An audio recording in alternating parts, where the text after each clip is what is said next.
The thread snapped with a sharp, satisfying sound as Lauren Cole finished the knot. She ran her gloved hand over the mare's flank, checking the suture line one last time. It was clean work, efficient and functional, exactly like everything else in her life.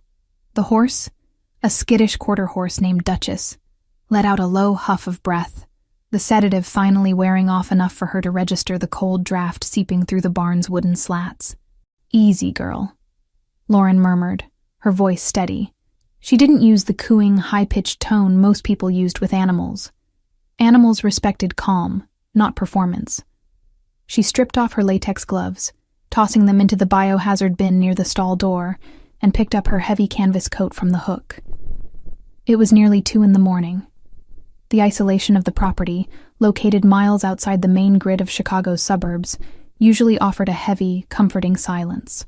Tonight, however, the atmosphere was different. The wind was howling against the corrugated metal roof of the barn, rattling the old beams. Lauren wasn't afraid of storms. She had weathered worse things than thunder and lightning in her 26 years. She was more concerned about the old oak tree near the driveway, and whether it would hold up against the gusts. She picked up her medical bag, a reinforced leather kit that contained everything from scalpels to heavy-duty sedatives, and stepped out into the deluge. The rain wasn't just falling, it was being driven sideways by a wind that felt personal. She lowered her head, shielding her eyes, and began the trek across the muddy yard toward the farmhouse. The house was an old Victorian structure she had bought cheap and fixed up herself, room by room. It stood alone in the dark, a single yellow light burning on the porch. Lauren was halfway to the porch steps when a sound tore through the rhythmic pounding of the wind. It wasn't thunder. It was the high-pitched, mechanical scream of rubber shredding against wet asphalt, followed immediately by the dry, popping cracks of gunfire. She froze, her hand gripping the handle of her medical bag tighter. The sounds were coming from the county road that bordered her property, a road that saw maybe 3 cars a day. The screeching grew louder, closer, accompanied by the metallic crunch of a vehicle losing control. Headlights swept across the wet grass, blindingly bright and erratic. Lauren didn't scream. She didn't have time. She threw herself to the side, landing hard in the mud just as a massive black shape plowed through her white picket fence. The vehicle didn't stop there.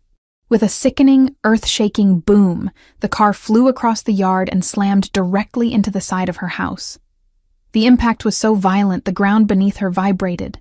Wood splintered, glass shattered, and the groan of compromising structural beams echoed into the night. Then, silence returned, heavy and ominous, broken only by the hissing of a radiator and the relentless rain. Lauren pushed herself up, mud slicking her jeans. Her first instinct was to check the barn, but the crash had happened at the house. The living room wall was gone. In its place sat the rear end of a black sedan, swallowed halfway by her home. She didn't run away. She ran toward it. "Hello?" she shouted, her voice whipped away by the wind. She scrambled up the porch steps, ignoring the debris littering the wood. The front door was jammed, the frame twisted by the impact. She didn't waste time trying to force it. She went through the hole the car had made. Inside, the air was thick with drywall dust, and the acrid, stinging scent of gasoline. That smell triggered a primal alarm in her brain. Fire. If that tank sparked, the whole house would go up. She climbed over a pile of bricks that used to be her fireplace. The car, a heavy armored model that looked like a tank disguised as a luxury sedan, was wedged tight. The driver's side door was pinned against a fallen beam. Lauren dropped her bag and scrambled onto the hood of the car, looking through the shattered windshield. The driver was slumped over the wheel. He was unmoving. "Can you hear me?" Lauren yelled, using the flashlight from her phone to sweep the interior. No response. She moved to the passenger side, yanking the door open. It gave way with a heavy metallic groan. The interior lights flickered on, illuminating the wreckage. The airbags had deployed but were starting to deflate, revealing the man inside. He was big. That was her first thought. Even slumped over, his shoulders were broad, filling the seat. He was wearing a black suit, the jacket torn at the shoulder, the white shirt beneath soaked in crimson. It wasn't just from the crash. She saw the hole in the upholstery of the seat, then the dark spreading stain on his abdomen. He had been shot. Lauren's mind shifted gears instantly. The veterinarian vanished. The emergency responder took over. Anatomy was anatomy, and bleeding was bleeding. She reached across the console, her fingers searching for a pulse at his neck. His skin was hot, damp with sweat, but the pulse was there. Thready. Fast. But there. "We need to get you out," she muttered to herself. The smell of gasoline was getting stronger. A hiss from the engine block warned her that time was running out. She unbuckled his seatbelt. He slumped further, a dead weight. Lauren gritted her teeth. She braced her legs against the door frame, grabbed him by the lapels of his jacket, and pulled. He didn't budge. He was solid muscle and dead weight. "Come on," she hissed, adrenaline flooding her system. She adjusted her grip, wrapping her arms under his armpits. "Work with me." With a heave that strained every muscle in her back, she managed to drag him across the center console. His head lolled back, revealing a sharp jawline and blood trickling from a cut on his temple. She didn't stop to admire his bone structure. She pulled him out of the passenger door, his legs dragging over the gear shift, and let him drop onto the floor of her ruined living room. It wasn't far enough. The fumes were dizzying. She grabbed his ankles this time, dragging him across the hardwood floor, over the debris, toward the kitchen which was structurally intact. It was grueling work. Her boots slipped on the dust-covered floor, but she didn't stop until they were past the threshold of the kitchen. Just as she dropped his legs, a loud whoosh sounded behind them. She looked back to see flames licking up the side of the car, catching on the curtains she had sewn herself. The fire was small for now, but it would grow. She turned her attention back to the man. He was lying on his back, breathing in shallow, ragged gasps. Lauren knelt beside him, ripping her own coat off to clear her arms. She grabbed her medical bag, which she had instinctively dragged along with her, and snapped it open. She needed to assess the damage. She pulled a pair of trauma shears from the kit and cut through his expensive shirt, ripping the fabric open from the navel up to the sternum. The wound was ugly, a bullet entry wound on the lower left abdomen. No exit wound that she could see without rolling him over, which meant the bullet was still inside, likely nicking something vital. The blood was dark and flowing steadily, pooling on her clean kitchen tiles. "Okay," she breathed, her hands moving with practiced speed. "Pressure first." She grabbed a thick pad of sterile gauze from her bag and pressed it directly into the wound. The man groaned, a low guttural sound of pain, but his eyes remained closed. Lauren put her entire body weight behind the pressure, leaning over him, her hair falling out of its messy bun to curtain her face. "Stay with me," she ordered, though she knew he couldn't hear her. She reached for a hemostat with her free hand, preparing to clamp any visible bleeders if she had to. This wasn't a sterile operating room, and he wasn't a horse, but the principles of stopping a leak were universal. She checked his face again. He was pale, the kind of gray-white that signaled shock. His features were striking, even in this state. Sharp nose, high cheekbones, dark eyebrows drawn together in unconscious pain. He didn't look like the farmers or local mechanics she dealt with. He looked like the kind of trouble that came with a warning label. Thunder cracked directly overhead, shaking the house again. Or maybe it was the car settling into the foundation. The lights in the kitchen flickered and died, plunging them into semi-darkness, illuminated only by the fire starting to grow in the living room and the flashlight beam from her phone on the counter. Lauren didn't flinch. She kept her hands buried in the wound, feeling the warmth of his blood seeping through the gauze, coating her fingers. She checked her watch. Minutes matter, if the ambulance didn't come soon, but she hadn't called an ambulance. She realized with a jolt that in the chaos, she hadn't touched her phone except to use the light. She shifted her weight, reaching for the phone with one bloody hand while keeping pressure with the other. Suddenly, a hand clamped around her wrist. The grip was iron hard, shocking in its intensity. Lauren gasped, dropping the phone. It clattered to the tile, the light spinning wildly before settling on the man's face. His eyes were open. They were dark, almost black in the shadows, burning with a terrifying lucidity. There was no confusion in them, no haze of concussion. He looked at her with the focus of a predator that had just woken up in a trap. Lauren froze. She was used to animals waking up from sedation. They were often confused, scared, thrashing. This man wasn't thrashing. He was completely still, except for the crushing grip on her wrist. "You're hurt," she said, her voice shaking slightly for the first time. "I'm a doctor. Sort of. I'm trying to stop the bleeding." He didn't let go. His gaze traveled from her face, down to her bloody hands pressing into his stomach, and then to the burning wreck in the other room. He assessed the situation in a heartbeat. He tried to sit up, but the pain slammed him back down. A hiss of breath escaped his teeth. His hand tightened on her wrist to the point of pain, anchoring him to consciousness. "Don't," she commanded, reverting to her professional tone. "You have a bullet in your gut. If you move, you'll tear the clot I'm trying to form." He looked back at her. His eyes locked onto hers, analyzing, calculating. He saw the blood on her clothes, the determination in her jaw, the blue of her eyes wide with shock but void of panic. "Phone," he rasped. His voice was like gravel, deep and ruined. "I was just about to call 911, Lauren said, trying to pull her wrist free to reach the device. "No," he growled. The word was a command, not a request. He pulled her down closer to him, ignoring the fresh wave of blood that seeped from his wound at the exertion. His face was inches from hers now. She could smell the metallic tang of blood, the smoke, and beneath it all, an expensive, woodsy cologne. "You can't call them," he whispered, his breath hitting her cheek. "You're dying," she argued, trying to keep the pressure on his wound despite his interference. "You need a hospital, no police," he said, his eyes narrowing. It wasn't an accident. Lauren paused. The gunshots, the way he was dressed, the armor on the car. The pieces clicked into place rapidly, forming a picture she didn't want to see. "Who are you?" she whispered. He didn't answer the question. Instead, he looked past her, toward the shattered wall where the wind and rain were blowing in, feeding the fire. He seemed to be listening for something over the storm. "They're coming," he said, his voice straining. "To finish it." Lauren's heart hammered against her ribs. "Who?" He looked back at her, and the intensity of his gaze pinned her to the spot. "The men who did this."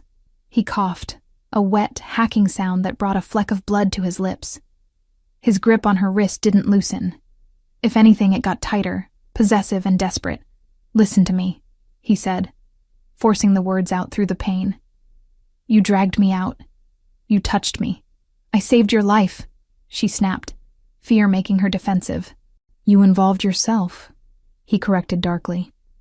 His thumb pressed into the pulse point of her wrist, feeling the rapid beat of her heart. "Use your head. If they find me here. If they find you here." He trailed off as the sound of another engine cut through the storm outside. It was distant, but getting closer. A heavy engine, moving slow, searching. The man's eyes widened slightly. He knew that sound. "Is there a back way?" he demanded. "What? Is there a back way?" He enunciated every word, fighting the darkness encroaching on his vision. "The kitchen door leads to the porch," Lauren stammered.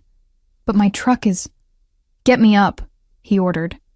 "You can't walk," she refused. "You've lost too much blood. If I stay here, I'm dead," he said. "And if you're standing here when they walk through that door, you're dead too." The bluntness of the statement hit her harder than the wind outside. She looked at the door, then back at him. He wasn't lying. She could see it in the grim set of his jaw. This wasn't a drama. This was an execution in progress, and she had just stepped onto the scaffold. She started. Panic finally beginning to claw at her throat. He saw the hesitation. He knew he was about to pass out. The edges of his vision were already black. He needed to make sure she understood the stakes before he went under. He needed to make sure she didn't run to the police, because the police were likely on the payroll of the men hunting him. He pulled her down until their foreheads almost touched. The intimacy was terrifying, forced by blood and circumstance. "Look at me," he commanded. She looked. She couldn't look away. "Now you can't leave," he whispered, the words sounding like a sentence. "They saw your face." Lauren stared at him, the air leaving her lungs. "What?" "They saw you," he lied, Or maybe he believed it. Or maybe he just needed to terrify her enough to keep her close. "You're in this now." His hand finally lost its strength. It slid from her wrist, leaving a smear of blood on her skin like a brand. His eyes rolled back, the lids fluttering shut as his body gave up the fight against the trauma. "Wait!" Lauren cried, tapping his cheek. "Don't pass out. Wake up."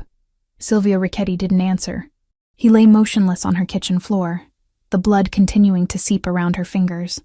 Lauren sat back on her heels, trembling. The fire in the living room crackled louder, consuming the sofa. Outside, the sound of the approaching engine grew distinct. A heavy vehicle, crunching over the gravel of her driveway, slowing down as it spotted the wreckage. She was alone. Her house was burning. A dying man was on her floor, and killers were in her driveway. "They saw your face." The words echoed in her mind. She looked down at the man. He was her only link to understanding what was happening. And he was unconscious. She looked at the back door. She could run. She could run into the cornfields and hide. But if she ran, he would die. And if they really had seen her, they would hunt her down eventually. Lauren Cole swallowed the scream building in her throat. She looked at her medical bag, then at the man's prone form. She grabbed the handle of the bag. "Damn it," she whispered. She grabbed his ankles again. She didn't check the driveway. She didn't check the fire. She just pulled. She pulled him deeper into the house, toward the pantry, toward the shadows, as the headlights of the second car swept across the kitchen window, illuminating the blood she had left behind. She wasn't a veterinarian anymore. She was an accomplice, and the night had only just begun. The pantry was a claustrophobic box of shadows, smelling of dried herbs, flour, and the overwhelming metallic stench of fresh blood. Lauren had managed to drag the heavy man behind a stack of shelving units, just seconds before the headlights of the second vehicle swept across the kitchen windows, painting the walls in brief, blinding strokes of white light. The heavy rumble of the engine outside idled, a mechanical growl that vibrated through the floorboards, distinct from the crackling fire consuming the living room. Lauren was crouched on the linoleum, her hands slick with red. Her heart was beating a frantic rhythm against her ribs, a sensation she usually associated with trapped animals, not herself. Beside her, Silvio Ricchetti shifted. The movement was small, a mere tensing of muscle, but in the tight space it felt seismic. He was awake again. The momentary lapse in consciousness had passed, replaced by a cold, terrifying lucidity that cut through his pain like a scalpel. He didn't groan. He didn't ask where he was. His dark brown eyes, now adjusted to the gloom, locked onto her face with an intensity that made the air feel thin. "How many?" he rasped. The sound was wet, broken, but the authority in it was intact. Lauren swallowed, her throat dry. "One car. Maybe a truck. I saw the lights." "They'll circle first," Silvio said. He tried to adjust his position, pressing a hand against the makeshift packing Lauren had shoved into his abdominal wound. His knuckles turned white. "They check the perimeter. Then they breach. We have 3 minutes, maybe 4. We need to stay quiet," Lauren whispered, her instinct to hide overriding everything else. If we stay here, we burn." Silvio cut her off. He reached out, his grip finding her forearm again. It wasn't a romantic gesture. It was an anchor. "Look at the smoke, Dottoressa. They aren't coming in to check pulses. They're coming to scrub the site." Lauren looked toward the kitchen doorway. The orange glow from the living room was brighter now, the crackling sound louder. Smoke was beginning to curl along the ceiling, a gray snake seeking an exit. He was right. The crash hadn't just damaged the house. It had started a bonfire, and the men outside would likely help it along to destroy the evidence. "My truck is out back," Lauren said, her mind finally engaging with the tactical reality. "It's old, but it runs. If we can get to the service road behind the barn—" "Go," Silvio commanded. He tried to push himself up, using the shelves for leverage. His face went ashen, sweat beading on his forehead, but he forced his body to obey. "Get the truck. Bring it to the back door." Lauren nodded, preparing to move. But then she froze. The realization hit her with the force of a physical blow. "The barn," she breathed. Silvio looked at her, his eyes narrowing. "What?" The barn is right next to the house, Lauren said, her voice rising in panic. If the house goes up, the wind will carry the sparks. The roof is old wood. It'll catch in minutes. So let it catch, Silvio snapped, his patience fraying under the agony of his wound. We are leaving. My patients are in there, Lauren hissed, turning back to him, her fear momentarily replaced by a fierce professional protectiveness. I have 3 horses in the stalls. One is sedated. Duchess can't walk out on her own if the smoke gets thick. I have to open the gates. Silvio stared at her as if she were speaking a dead language. He was a man who traded in lives like currency, who understood sacrifice as a necessary component of business. You want to go out there, in the open, with killers in the driveway, to save livestock? They aren't livestock to me, she said, her voice hard. They're my responsibility. I won't leave them to burn alive. You die, they die anyway, he countered, his voice a low growl. You step out that door, you're a target. Then I'll be quick. Lauren didn't wait for his permission. She wasn't one of his soldiers. She scrambled up, keeping low, and moved toward the back door of the kitchen. Wait! Silvio's voice was a strained bark, but she was already moving. She slipped out into the storm. The cold rain was a shock to her system, washing away the warmth of the house instantly. The wind was ferocious, whipping her hair across her face, blinding her. She stayed close to the siding of the house, moving in the shadows, her eyes darting toward the front of the property. She could see the silhouette of the second vehicle, a large SUV, idling near the wreckage of Silvio's car. 2 men were out, flashlights cutting through the rain, examining the crushed sedan. They were distracted, shouting to each other over the wind. Lauren sprinted. She crossed the muddy gap between the house and the barn, her boots slipping on the wet earth. She reached the heavy sliding door of the barn and heaved it open just enough to squeeze through. Inside, the smell of hay and warm animal bodies was a stark contrast to the chaos outside. The horses were already panicking. They could smell the smoke. Hooves kicked against wooden stalls, a rhythmic, terrified drumming. I know, Lauren whispered, rushing to the first stall. She didn't waste time with halters. She threw the bolt and swung the door wide. Go, get out. She slapped the flank of the gelding, a big roan, and he bolted into the center aisle. She moved to the next. Duchess, the mare she had stitched up earlier. She was groggy, stumbling as the noise frightened her. Lauren grabbed her mane, pulling her forward, guiding her out of the stall. Come on, Mama, she urged. Move. She got Duchess into the aisle and ran to the back of the barn, throwing open the large rear doors that led to the open pasture. The wind howled in, but it was the path to safety. She shooed the horses out, watching them gallop into the darkness, away from the fire, away from the men. Safe. She turned to leave, but a beam of light cut through the cracks in the barn wall. The men were moving. They were coming toward the house. Lauren dropped to a crouch. She had to get back to Silvio. She had to get the truck. But the path back to the house was now exposed. Back in the kitchen, Silvio Ricchetti had managed to drag himself into a sitting position against the cabinets.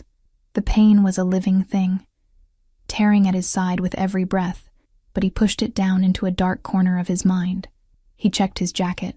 His primary weapon was gone, lost in the crash. He reached down to his ankle holster. Empty. He cursed silently in Italian. The impact must have torn it loose.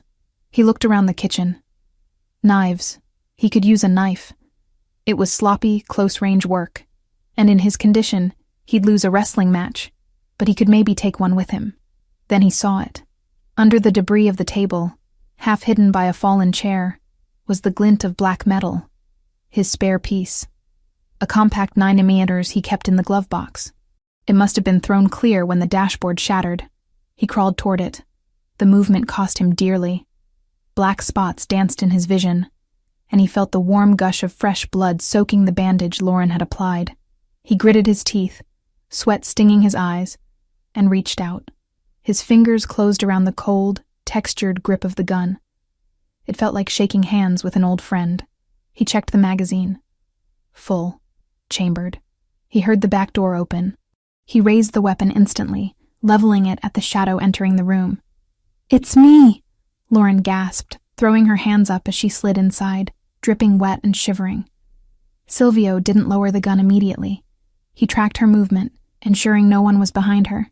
When the door clicked shut, he let the barrel drop. "The horses?" he asked. There was no mockery in his voice now. He had watched her run through the rain from the window. He had seen the risk she took. It was stupid, reckless, and undeniably brave. It told him everything he needed to know about her. She didn't panic, she acted.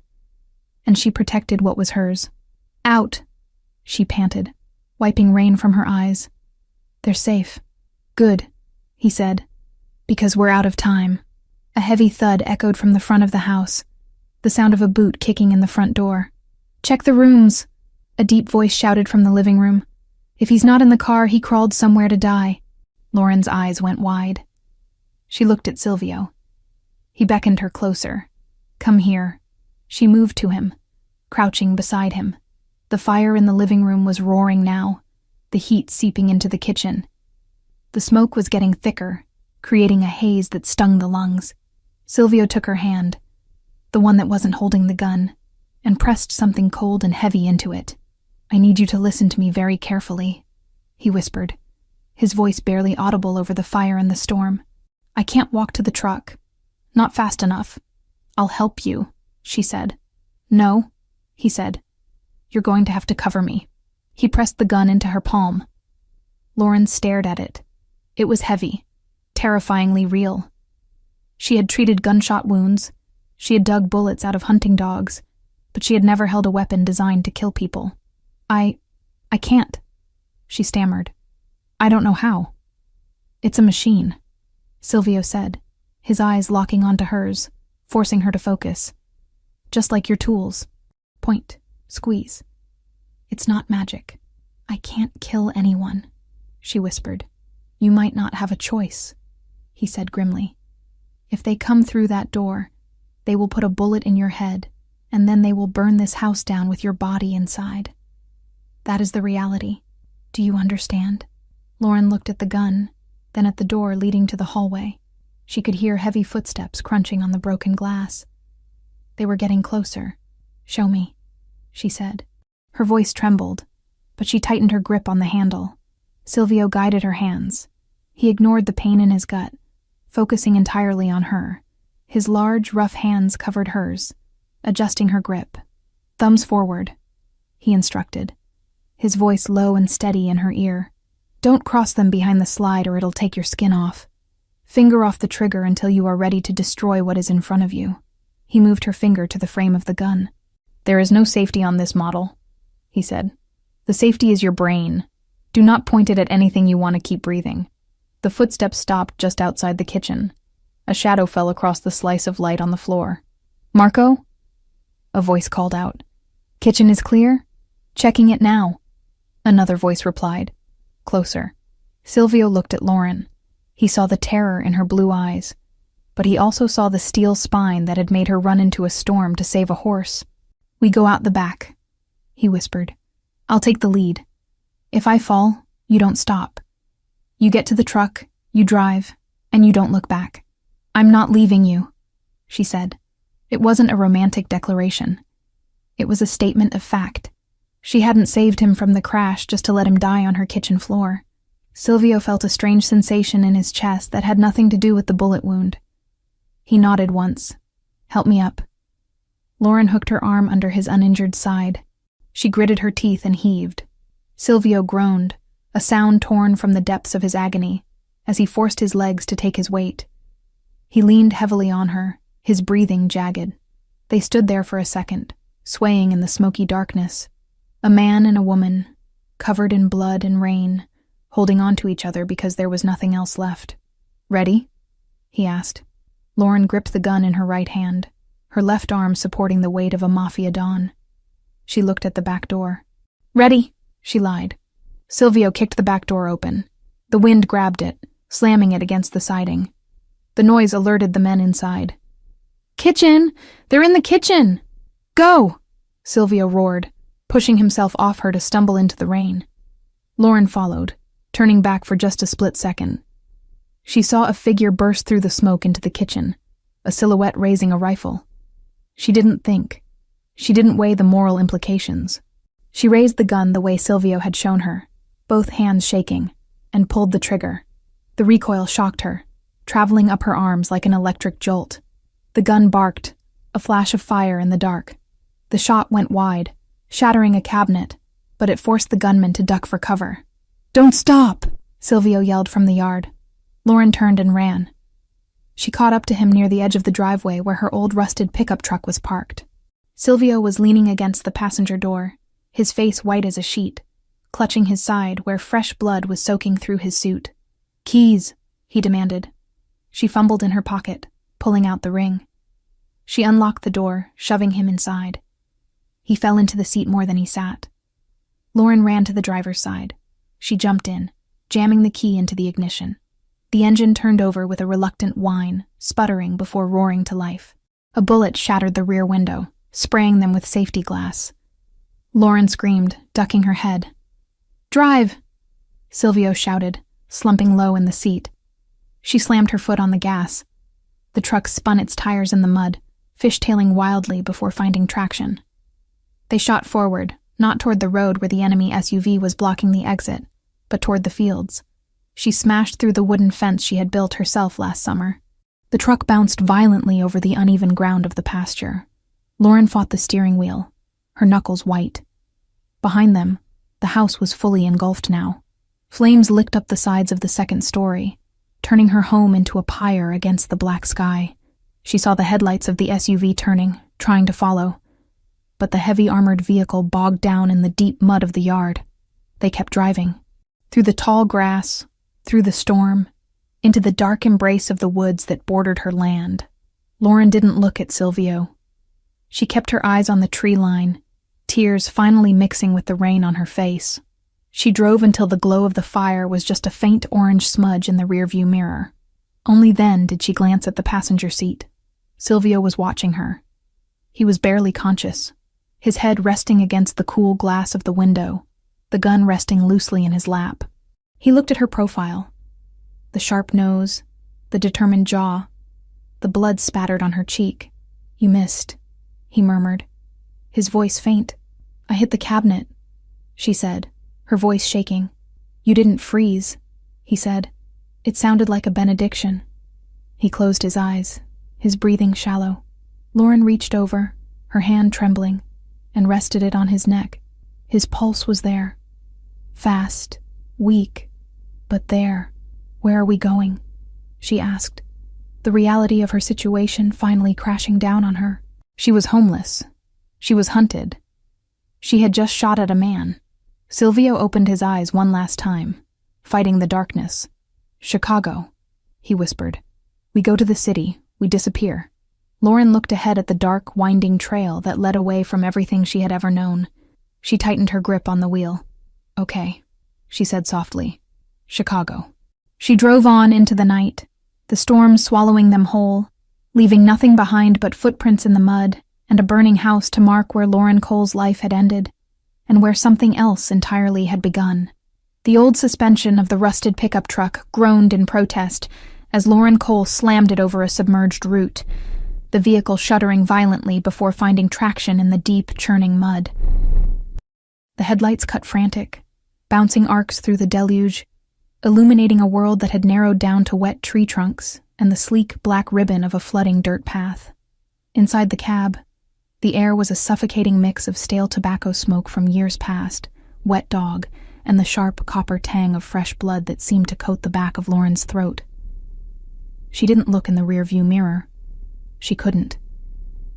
If she looked, she knew she would see the orange glow that had already stained the low-hanging clouds behind them. She would see the pyre of everything she had built, the Victorian farmhouse she had sanded by hand, the clinic where she had saved countless animals, the photos of her parents on the mantel. It was all being consumed, fed by the gasoline of a hit squad and the uncaring fury of the storm. "Keep your eyes forward." Silvio Ricchetti's voice was a rough scrape against the silence, barely audible over the roaring engine and the rain hammering the metal roof. "I know where I'm going," Lauren snapped, her voice tight and trembling with a rage she hadn't known she possessed. She wrestled the steering wheel as the truck hydroplaned slightly on a patch of slick clay. She corrected the skid with a muscle memory born of a lifetime on these back roads. This trail cuts through the state forest. It dumps out onto the old highway near the quarry. They won't follow us here. Their heavy SUVs will bottom out within a mile. Silvio didn't answer immediately. He was slumped against the passenger door, his left hand pressing a wad of napkins. Grabbed from the glove box in a moment of desperation. Against his side. The blood was soaking through them, dark and heavy. His face was a mask of concentration, his jaw clenched so hard a muscle feathered beneath his ear. He wasn't looking at the road. He was looking at her. He watched the way her hands, white-knuckled and stained with his blood, gripped the wheel. He saw the tears she refused to shed, tracking through the soot on her cheek. Most civilians would be screaming by now. They would be hysterical, freezing up, or begging for an explanation. Lauren Cole was doing none of those things. She was driving like a getaway pilot, calculating angles and traction, her mind evidently compartmentalizing the trauma in real time. "You're bleeding through," she said, glancing at him for a fraction of a second before returning her gaze to the treacherous path. "We need to stop and repack that wound." "No stopping." Silvio gritted out, closing his eyes as the truck hit another pothole that sent a jolt of agony up his spine. "Distance is the only medicine right now." "How far to the highway?" 10 miles of this, then pavement," she replied. "But we can't just drive this truck into the city. It's registered to me. If they know who I am." "They know," Silvio confirmed, the coldness of his tone chilling her more than the draft coming through the window seals. "They ran the plates on your car before they even breached the house. They know your name, your social security number, where you went to veterinary school. By morning, your bank accounts will be flagged." Lauren felt a hollow pit open in her stomach. "So I'm just gone? Erased? You're alive," Silvio said. "That's the only metric that matters tonight." He shifted, reaching into the inside pocket of his ruined suit jacket. His movements were slow, labored, like moving through water. He produced a small, nondescript black phone. It wasn't the smartphone she had seen him smash earlier. This was a burner, old school, plastic, and cheap. He flipped it open, the small blue screen illuminating his harsh features. He dialed a number from memory, his thumb leaving a bloody print on the keypad. He held it to his ear, waiting. Lauren slowed the truck slightly as they approached a sharp bend where the creek had overflowed. She navigated the water carefully, the engine whining as the exhaust pipe dipped perilously close to the surface. "It's me," Silvio said into the phone. He spoke English, but the cadence was clipped, coded. The shipment was compromised. Total loss. A pause. Lauren strained to hear the voice on the other end, but it was just a tinny murmur.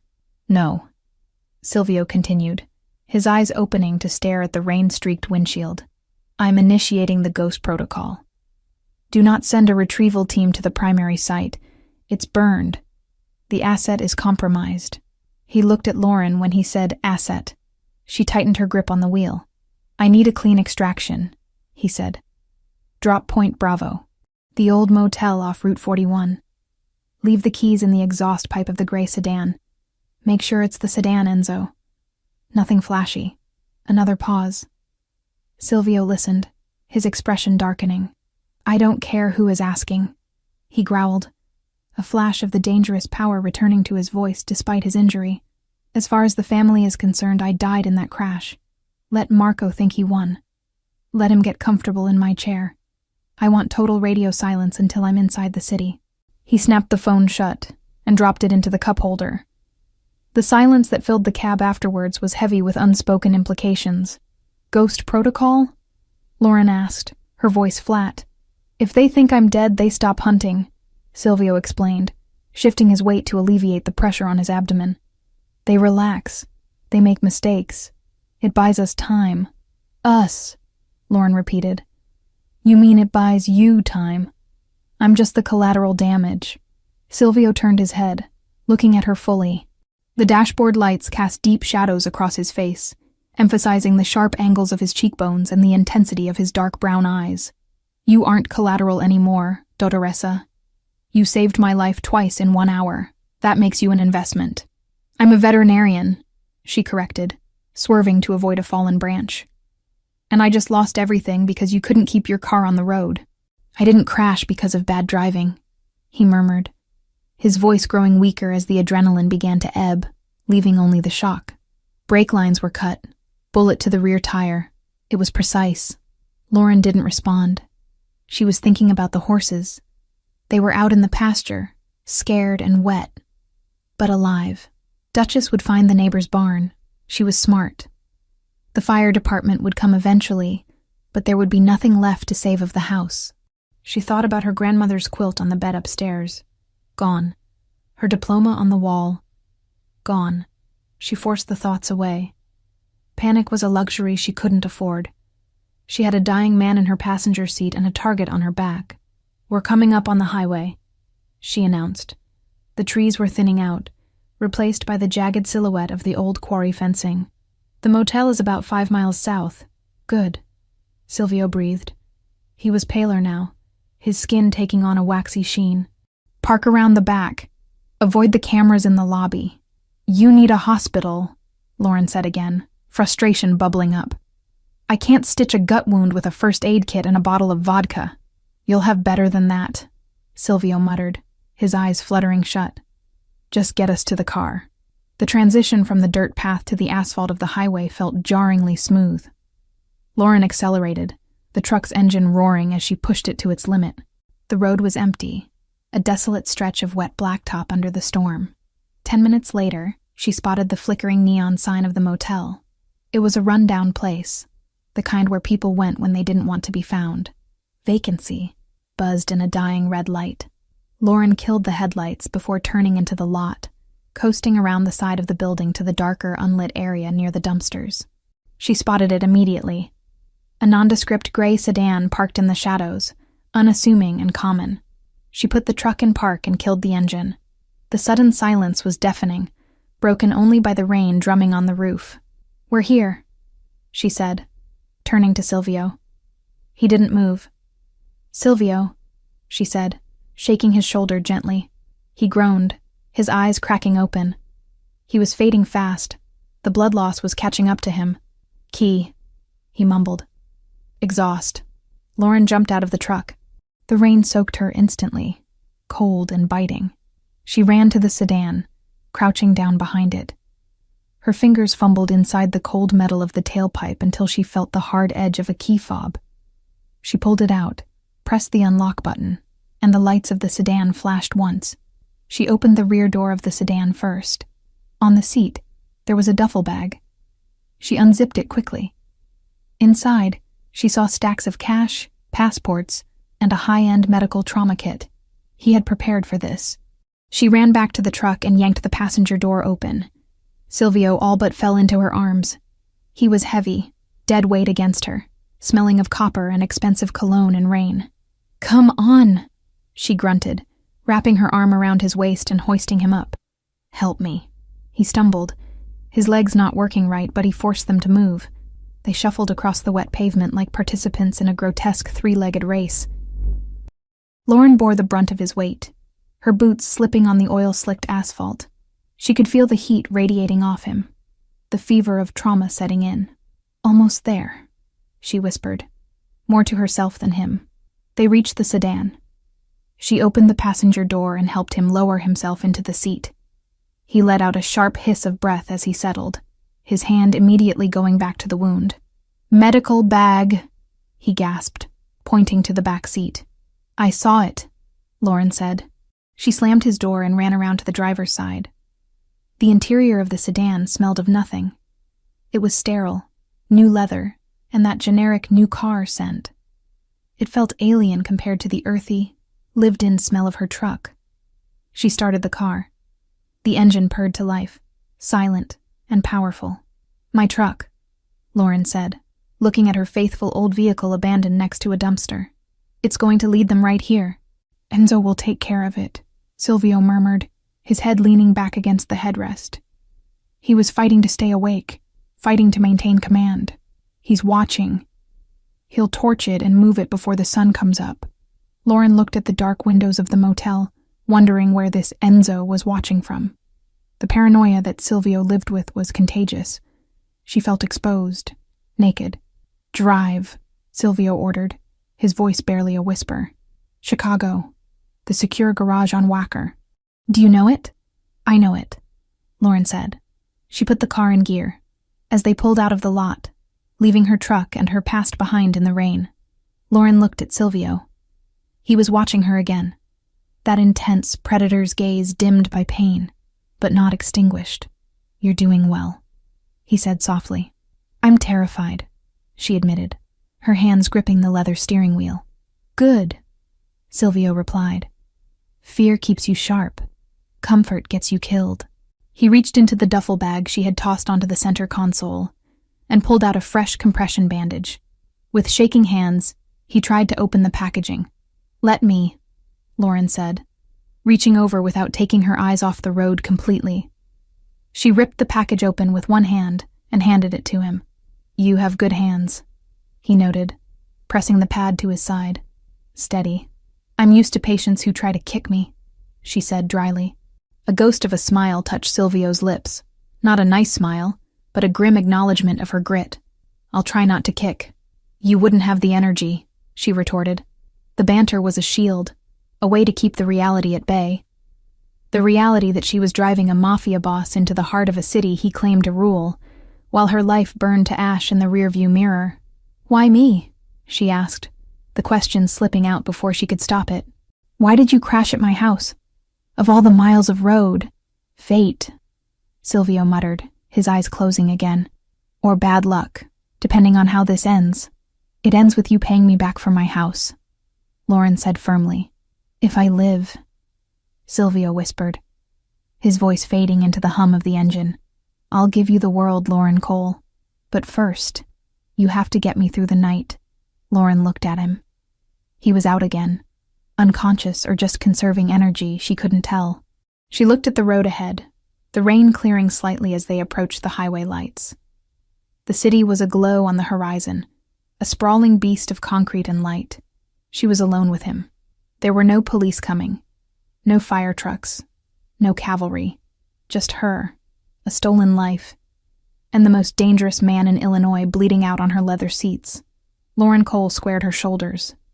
She drove. The veterinarian was gone. The survivor was behind the wheel. And she wasn't going to let him die. Not tonight. 3 weeks had passed since the night the sky had opened up and swallowed Lauren Cole's life whole. 3 weeks of silence. 3 weeks of existing in a vacuum where time was measured not by the sun or the needs of her animals, but by the healing rate of a bullet wound and the encrypted hum of server fans. The safe house was a fortress of glass and steel, perched atop one of Chicago's nondescript residential towers on Wacker Drive. It was nothing like the farmhouse. There was no smell of damp earth, no creaking wood, no comforting warmth of a living thing breathing in the next room. This place smelled of ozone, filtered air, and the harsh antiseptic cleanser Lauren used to scrub the granite countertops. It was luxurious, certainly. The furniture was Italian leather. The appliances were top-of-the-line German engineering, and the view of the river was worth millions, but it felt less like a home and more like a high-end cage. Lauren stood by the floor-to-ceiling window, looking down at the city lights blurring through the evening fog. She held a mug of coffee that had gone cold an hour ago. She wasn't drinking it. She was just holding it for the warmth against her palms. Her reflection in the glass looked different than the woman who had run out into a storm to save a horse. That woman had been frantic, reactive. This woman was still, watchful, wearing gray cashmere lounge pants and a fitted black tank top that Silvio had ordered for her, along with a wardrobe of essentials. She looked like a ghost haunting a skyscraper. "You're pacing again, even when you're standing still," a voice rumbled from the kitchen island behind her. Lauren turned slowly. Silvio Ricchetti was sitting on a bar stool, the glow of 3 different laptops illuminating his face in harsh blue light. He looked better.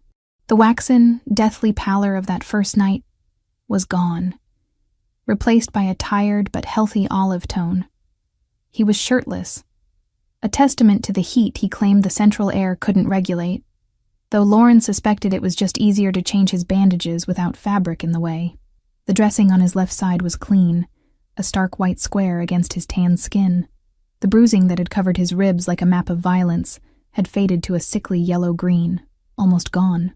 He was healing with a terrifying speed, his body knitting itself back together through sheer force of will. "I'm not pacing," Lauren said, walking over to the sink to dump her cold coffee. "I'm thinking." "Dangerous habit," Silvio murmured, his eyes not leaving the center screen where lines of code and bank transfers scrolled continuously. "Thinking leads to worrying. Worrying changes nothing." "Easy for you to say," Lauren countered, leaning her hip against the counter. "You have an empire to rebuild from the grave. I just have a burnt foundation and a fake name." Silvio stopped typing. His hands, large and scarred, hovered over the keyboard. He looked up at her, and the intensity in those dark brown eyes hadn't diminished in 3 weeks. If anything, it had distilled into something sharper. Living in close quarters with him was like living with a tiger that was temporarily confined to a small room. He was calm, but the potential for violence was always humming beneath the surface. "You have safety," he said, his voice low. "And you have me." "I have you," Lauren repeated, a dry laugh escaping her throat. "And you have a ghost network. We're a regular pair of phantoms." She walked around the island, her veterinarian instincts taking over as she approached him. "It's time to check the incision. Rotate." Silvio didn't argue. In the beginning, he had fought her on every medical intervention, hating the weakness, hating the dependency. Now, it was part of their routine. He swiveled the chair, lifting his left arm so she could access his side. Lauren peeled back the medical tape with practiced gentleness. The wound was closing beautifully. The angry red edges had settled into a pink scar line, jagged but sealed. There was no sign of infection. She pressed her fingers lightly around the area, checking for heat or swelling. "Pain?" she asked. "Manageable." He grunted. "Scale of 1 to 10, Silvio. Don't give me the tough guy act. I've treated stallions less stubborn than you." He smirked, a rare expression that softened the harsh planes of his face. 3, only when I twist. "It's healing well," she pronounced, applying a fresh layer of antibiotic ointment before securing a lighter dressing. "Another week and we can take the stitches out. You'll have a scar, but you kept the kidney." "I have 2, he said dismissively. "I can spare 1. Lauren finished the dressing and washed her hands. She dried them on a towel, watching him return to his screens. He had been at it for 18 hours a day since the fever broke. He was hunting for the money trail, hunting for the leak, hunting for the person who had sold him out to the Albanians. "You're stuck," she observed. Silvio stiffened. He slammed the laptop lid down a fraction of an inch, a gesture of frustration he rarely allowed himself. "I am not stuck. I am thorough. You've been staring at the same shipping manifest for 4 hours, Lauren pointed out. "I've watched you scroll up and down the same column of numbers since dinner." He sighed, running a hand through his short black hair. "Something is wrong. The money was moved, but the books are balanced. It doesn't make sense. If they paid for the hit using family funds, there would be a deficit, a hole. But there is nothing. The accounts are perfect." "Maybe they didn't use family funds," Lauren suggested. "The Albanians don't work on credit, and they don't work cheap," Silvio growled. "The contract for a hit on a Don. That's 7 figures minimum, half up front. That kind of cash doesn't just appear out of thin air. It came from inside. It had to." He rubbed his eyes, the exhaustion finally showing. "I'm missing it. It's right in front of me, and I'm missing it." Lauren looked at the screen. It was a dense spreadsheet of imports, olive oil, textiles, marble, coming in from Italy and Greece. It was a language of commerce she didn't speak, but she understood systems. Biology was a system. A healthy body was a balanced ledger. Illness was a deficit or a chaotic surplus. "Move over," she said. Silvio looked at her, his eyebrow arching. "Excuse me?" "Move over," she repeated, nudging his shoulder. "Let me look. Lauren, this isn't a medical chart. These are laundering fronts for international shipping logistics. It's complicated. I decipher blood work panels for animals that can't tell me where it hurts," she said calmly. "And I ran a business for 5 years. Math is math, Silvio. Sometimes you need fresh eyes. You're looking for what you expect to see. I don't know enough to have expectations. He hesitated, then slowly slid the stool over, giving her space. It was a massive concession of territory. He was letting her into the inner sanctum of his operation. Lauren stood next to him, leaning over the keyboard. She could smell him. Soap, musk, and the faint medicinal scent of the ointment. She focused on the screen. "Okay," she said, squinting at the rows. "Explain the baseline." "What is normal? Column A is the declared value of the shipment," Silvio explained, pointing a long finger at the screen. "Column B is the insurance valuation. Column C is the actual tax paid upon entry." Lauren scanned the numbers. They matched. It was boringly perfect. "And these dates?" she asked, pointing to the timestamps. "Arrival dates at the port of Newark." Lauren scrolled down. Hundreds of entries. Thousands of tons of cargo. It was dizzying. But as she scrolled, her brain started to pick up a rhythm. It was like listening to a heartbeat. Lub-dub, lub-dub, lub-dub. And then a skip. "Stop," she said. "What?" "Scroll back up. 2 months ago. The shipment of ceramic tiles." Silvio scrolled up. "What about it?" "Look at the weight," she said. "It's listed as 4,000 pounds. The tax is calculated for 4,000 pounds. But look at the fuel surcharge on the trucking invoice in column F."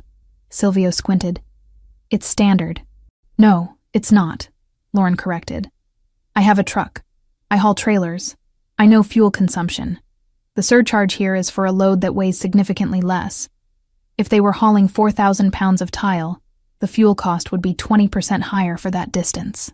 Silvio went still. He leaned in closer, his shoulder brushing hers. "Are you saying the container was light?" "I'm saying the container was empty," Lauren said, "or filled with styrofoam. They declared the value, they paid the tax to make it look legitimate, but they didn't ship the product, which means they pocketed the overhead." Silvio finished, his voice dropping to a dangerous whisper. "The cost of the goods. If you don't buy the marble, but you bill the company for it, you keep the purchase price," Lauren said. "How much is a container of marble?" $50,000, Silvio said.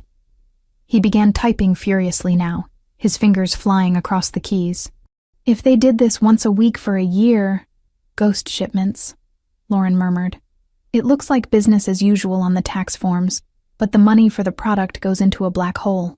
Silvio pulled up a new window, cross-referencing the shipping manifests with the trucking logs. He filtered by the specific fuel discrepancy Lauren had noticed. The screen filled with red highlights. "God," Silvio breathed. "It's everywhere. Small amounts. A few thousand here, a few thousand there. Siphoned off over 3 years. It's millions. They've been bleeding me dry for 3 years. Who signs off on the trucking invoices?" Lauren asked. "That's the choke point. Someone has to approve the lower fuel bill while the main ledger shows the full weight." Silvio didn't answer immediately. He stared at the screen, his face hardening into a mask of stone. He clicked on the digital signature at the bottom of the invoice. A name appeared. G. Moretti. "Who is G. Moretti?" Lauren asked. "Nobody," Silvio said. "A low-level dock foreman. He doesn't have the brains to set up a shell corporation for the kickbacks." "Then look at who pays G. Moretti," Lauren suggested. Silvio traced the payroll ID. It routed through a subsidiary company called Janus Holdings. He hacked into the corporate registry for Janus Holdings. It was a dummy corporation, registered in the Caymans. But the recovery email for the admin account... Silvio stopped breathing. Lauren looked at the screen. The recovery email was an old, personal address. mk1985protonmail.com. The silence in the penthouse was absolute. It was heavy, suffocating. Lauren saw Silvio's hand tremble once, then clench into a fist so tight his knuckles cracked. "Marco," he whispered. The name sounded like a curse. "Your consigliere," Lauren said softly. She remembered the name from his stories during their late-night dinners. The man he called brother. The man who had stood beside him at his father's funeral. Silvio stood up abruptly. The chair skidded back across the hardwood floor with a harsh screech. He walked to the window, placing his hands against the glass, leaning his forehead against the cool surface. He sat at my table, Silvio said, his voice hollow. He poured wine for my mother. He carried my sister's casket. Lauren didn't move. She knew better than to offer platitudes. This wasn't a boo-boo she could kiss better. This was a knife in the back, twisted by the one person supposed to guard it. He's stealing from the family to pay for the bullets to kill me, Silvio said, turning around. His eyes were dry, but they were burning with a cold, terrifying fire. He didn't just want me dead, Lauren. He wanted the throne. He's been building a war chest for years. He thinks you're dead, Lauren reminded him. He thinks he's won. He has, Silvio said. He's dissolving the loyalist factions right now. I saw the memos. He's restructuring. He's clearing house. He looked at Lauren. I have to kill him. It wasn't a question. It wasn't a debate. It was a statement of physics. Gravity makes things fall. Betrayal makes men die. I know, Lauren said. She didn't flinch. 3 weeks ago, the thought of murder would have sickened her. Now, after living in the shadow of this man, after seeing the scars on his body and the burden he carried, she understood the brutal logic of his world. If Marco lived, Silvio died. And if Silvio died, she was dead too. Silvio looked at her, really looked at her. He saw the acceptance in her eyes. She wasn't judging him. She wasn't terrified of the monster he was about to become. She had helped him find the monster. He walked back to the island, closing the distance between them. He stopped inches from her. The heat of his body was palpable. You found what I couldn't, he said softly. You saw the pattern. I look for the things that don't fit, she said. He reached out, his hand cupping her cheek. His thumb brushed over her cheekbone, rough skin against soft. It was the most intimate contact they had shared since the crash, charged with electricity. I told you to leave, he whispered. That night at the motel, I told you to run. I don't run, Lauren said, leaning slightly into his touch, her heart hammering against her ribs. No, Silvio murmured, his thumb tracing the line of her jaw. You don't. You stay. You fight. He dropped his hand, stepping back as if the contact burned him. He couldn't afford to be soft now. He needed to be sharp. He needed to be the weapon she had saved.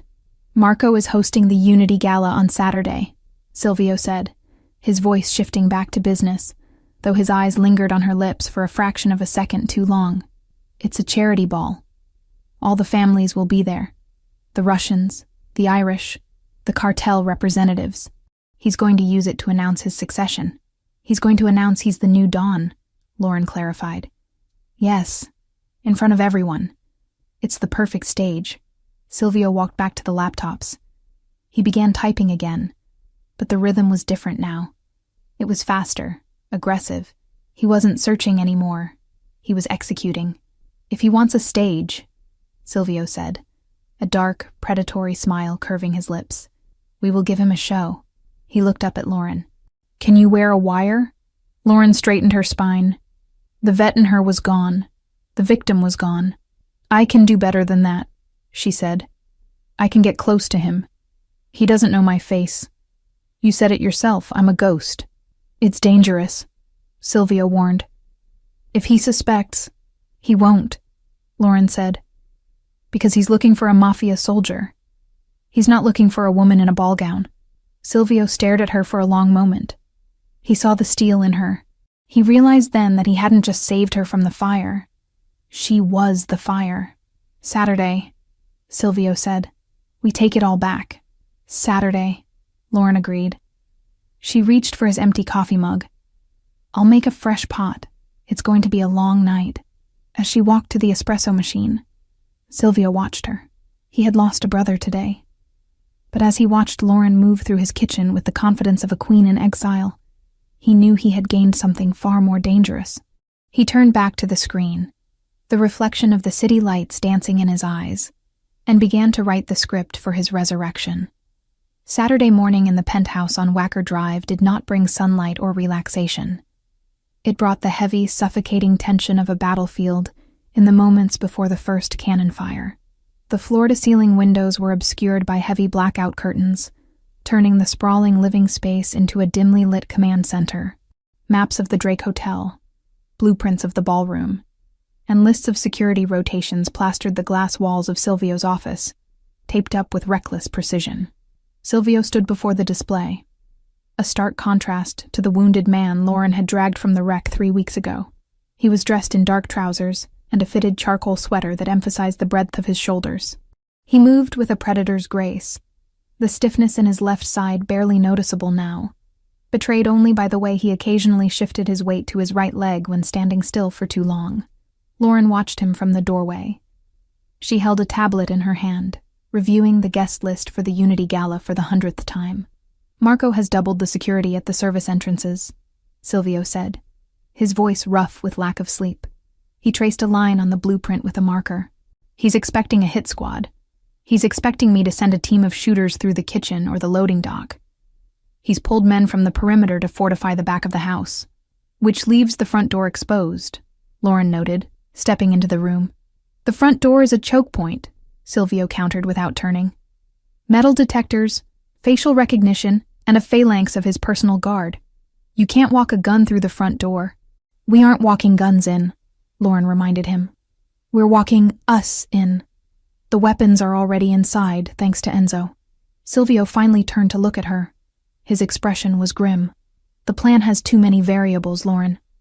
Enzo planted the pieces in the ventilation ducts 2 days ago, yes. But retrieving them requires time we might not have, and it requires you to be on the floor. We've been over this," she said, her voice steady. "I'm the only one who can do it." "I have men," Silvio growled, stepping closer, the air between them charged with the familiar friction of their arguments. "I have loyalists who would die to take the shot." "Marco knows you're loyalists," Lauren argued, not backing down. "He knows their faces. He knows their wives' names. He knows how they walk.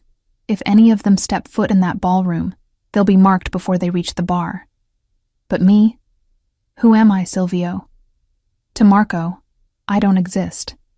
I'm a variable he hasn't accounted for." Silvio stopped inches from her. He looked down, his dark brown eyes searching her face for any sign of hesitation. He found none. The veterinarian from the countryside had been forged into something harder in the crucible of this penthouse. She stood with her chin raised, her blue eyes clear and defiant. "You are not a soldier," he said softly, the words sounding more like a plea than an accusation. "If things go wrong, if the shooting starts before we are ready, you don't have the training to clear the room.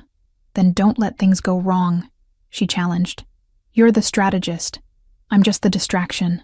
Silvio clenched his jaw, the muscles feathering. He hated this. He hated that she was right. Strategically, she was the perfect asset. Invisible, unsuspected, intelligent. Emotionally, the idea of placing her within arm's reach of Marco, the man who had killed his brother in spirit and tried to kill him in flesh, made his blood run cold. But they were out of options. The gala was tonight. If they missed this window, Marco would solidify his power, and Silvio would be hunted until his luck ran out. "Fine," he breathed, the word heavy with resignation. "But you follow my lead. If I say we leave, we leave. If I tell you to drop to the floor, you drop. You do not hesitate. You do not try to be a hero."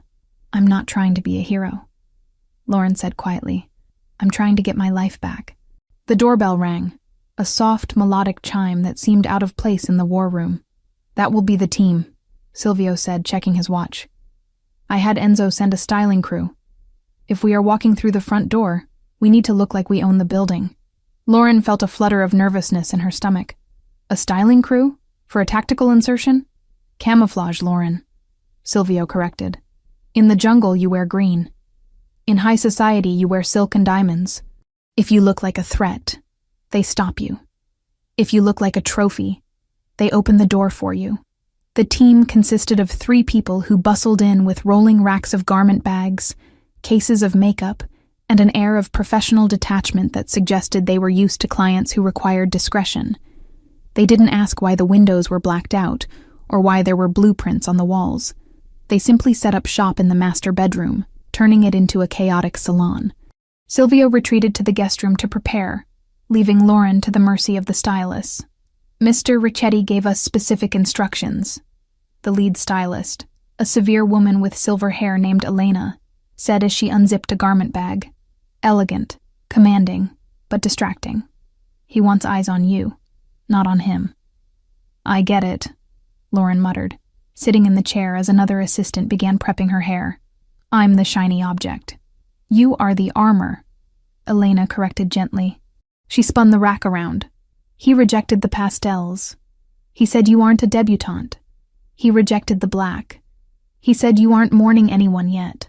She pulled a dress from the center of the rack.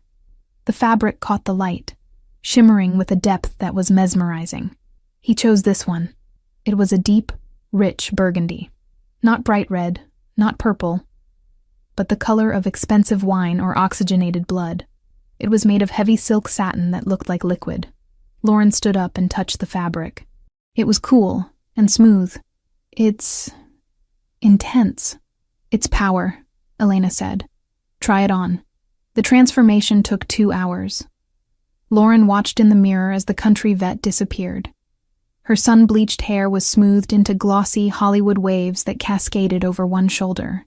Her makeup was applied with architectural precision, contouring that sharpened her cheekbones, a smoky eye that made the blue of her irises pop with startling intensity, and a lip color that matched the deep wine of the dress. But it was the dress itself that changed her. When she stepped into it, the silk molded to her body like a second skin. It had a high neck in the front, deceptively modest. But when she turned, the back plunged dangerously low, exposing her spine down to the curve of her waist. It was elegant, fatal, and undeniably bold. It didn't ask for attention. It demanded it.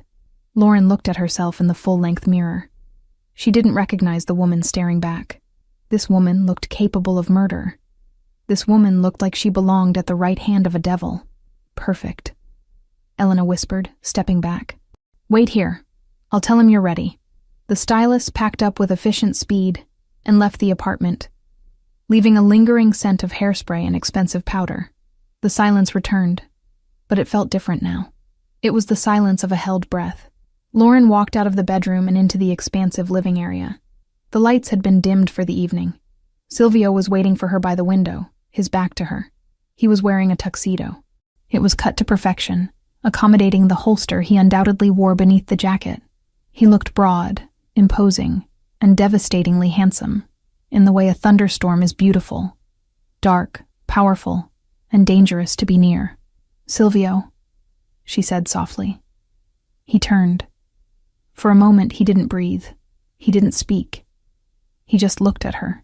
His gaze traveled from the hem of the burgundy gown, up the fluid line of her body, lingering on the exposed skin of her arms, and finally resting on her face. It wasn't just desire in his eyes, though there was plenty of that, a raw, burning hunger that made Lauren's knees weak. It was reverence. It was the look of a man seeing a weapon he hadn't realized was loaded. He walked toward her, his movements slow, deliberate. He stopped a foot away, afraid to touch her, afraid to break the image. I thought I knew what you looked like, he murmured, his voice husky. I was wrong. Is it too much? Lauren asked, feeling suddenly exposed despite the high neckline. The color is a warning, Silvio said. It tells them exactly what you are. And what am I? Dangerous, he whispered. He reached into his pocket and pulled out a long velvet box. He didn't hand it to her. He opened it. Inside lay a necklace that made the breath catch in her throat. It was a string of rubies, dark and pigeon blood red, set in heavy platinum with diamonds scattered like stars between them. This belonged to my mother, Silvio said, his voice dropping an octave. She wore it only when my father had to meet with the 5 families. It was her way of showing them that the Ricchettis did not bow. Silvio, I can't, Lauren started, terrified by the weight of the history in his hands. This is priceless. It is protection. He interrupted gently. In our world, jewelry is a language. If you walk in there wearing this, the old guard will know. They will know you are under my direct protection. It tells them that to touch you is to declare war on me. He stepped behind her. Lauren lifted her hair, exposing the vulnerable nape of her neck. She felt the cold metal of the necklace settle against her skin, heavy and substantial. Then she felt his warm, rough fingers fumbling slightly with the clasp. His breath ghosted against her bare shoulder, sending a shiver racing down her spine. "There," he whispered, his hands lingering on her shoulders for a moment before dropping. Lauren turned to face him again. The rubies burned against her skin, matching the dress perfectly. "Do I look like a Richetti?" she asked, a challenge in her voice to mask her fear. Silvio looked at her, his eyes dark and unreadable. He reached out, taking her hand and raising it to his lips. He kissed her knuckles, not a gentlemanly peck, but a pressing, possessive kiss that lasted too long. "You look like a queen," he said against her skin.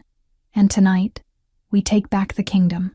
He released her hand and stepped back, the mask of the dawn sliding back into place.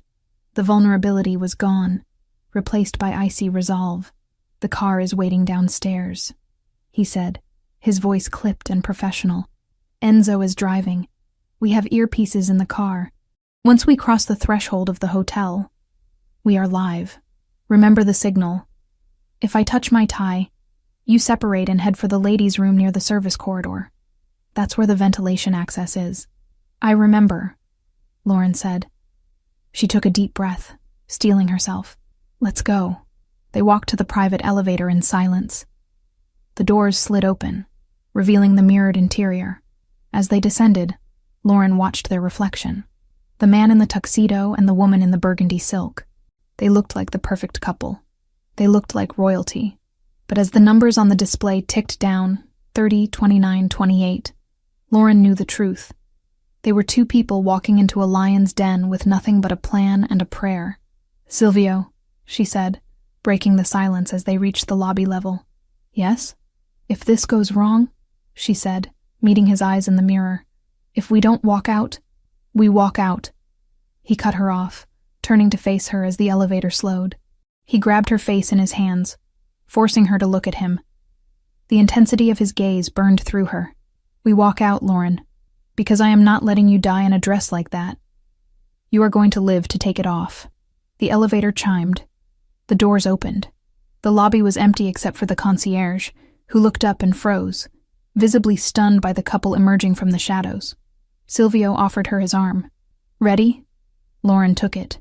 She felt the hard muscle beneath the expensive wool of his jacket. She felt the gun pressing against his side. She felt the rubies heavy on her throat. "Ready," she lied. They stepped out into the cool night air where the black limousine waited.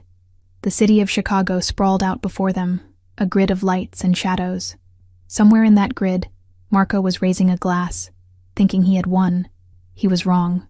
Silvio held the door for her, and as Lauren slid into the darkness of the car, the silk of her burgundy dress rustling like whispered secrets, she left the last of her fear on the sidewalk. Tonight, she wasn't the victim. Tonight, she was the vengeance. The limousine glided to a halt in front of the Drake Hotel, the tires crunching softly against the pristine pavement of the drop-off zone. Outside the tinted windows, the world was a blur of frenetic energy. Flashbulbs erupted like miniature lightning storms, illuminating the red carpet where the elite of Chicago's underworld mingled with legitimate high society under the guise of the Unity Gala. It was a charity event on paper, raising money for inner-city hospitals, but in practice, it was a summit. A place where truces were measured in champagne flutes and betrayals were whispered behind manicured hands. Inside the car, the silence was absolute. Silvio Richetti sat in the shadows, his profile carved from granite, his dark brown eyes fixed on the entrance. He didn't look like a man who had spent the last 3 weeks bleeding out in a safe house. He looked immortal. The tuxedo fit him with military precision, the stark white of his shirt contrasting with the deep tan of his skin. He adjusted his cufflinks, heavy gold knots, and turned to Lauren. "Remember," he said, his voice low, vibrating through the small space between them.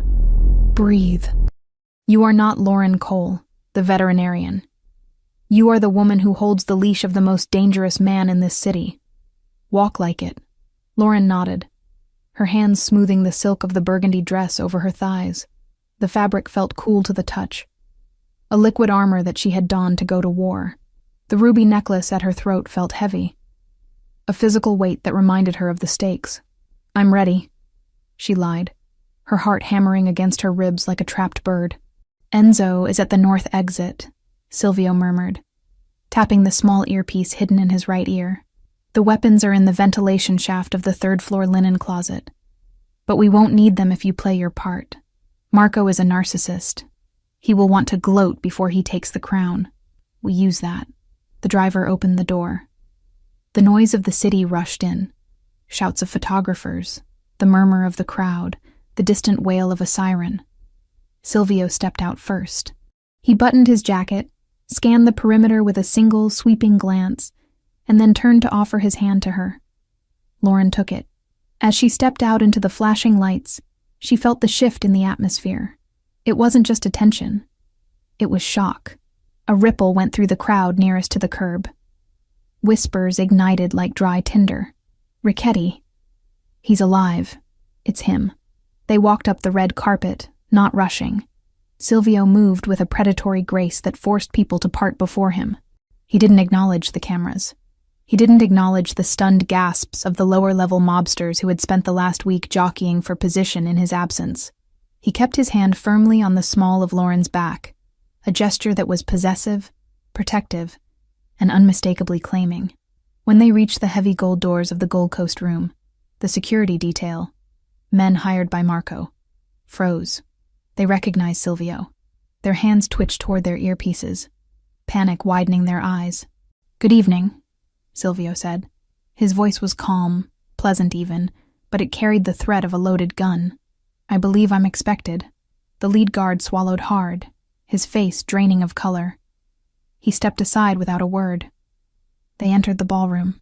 If the sidewalk had been chaotic, the ballroom was a masterpiece of orchestrated opulence. Crystal chandeliers the size of small cars hung from the gilded ceiling, casting a warm, honeyed glow over hundreds of guests. A string quartet played something classical and soothing in the corner, fighting a losing battle against the hum of conversation. Then, Silvio stepped into the light. The reaction was instantaneous. It started near the doors and spread outward like a shockwave. Conversations died mid-sentence.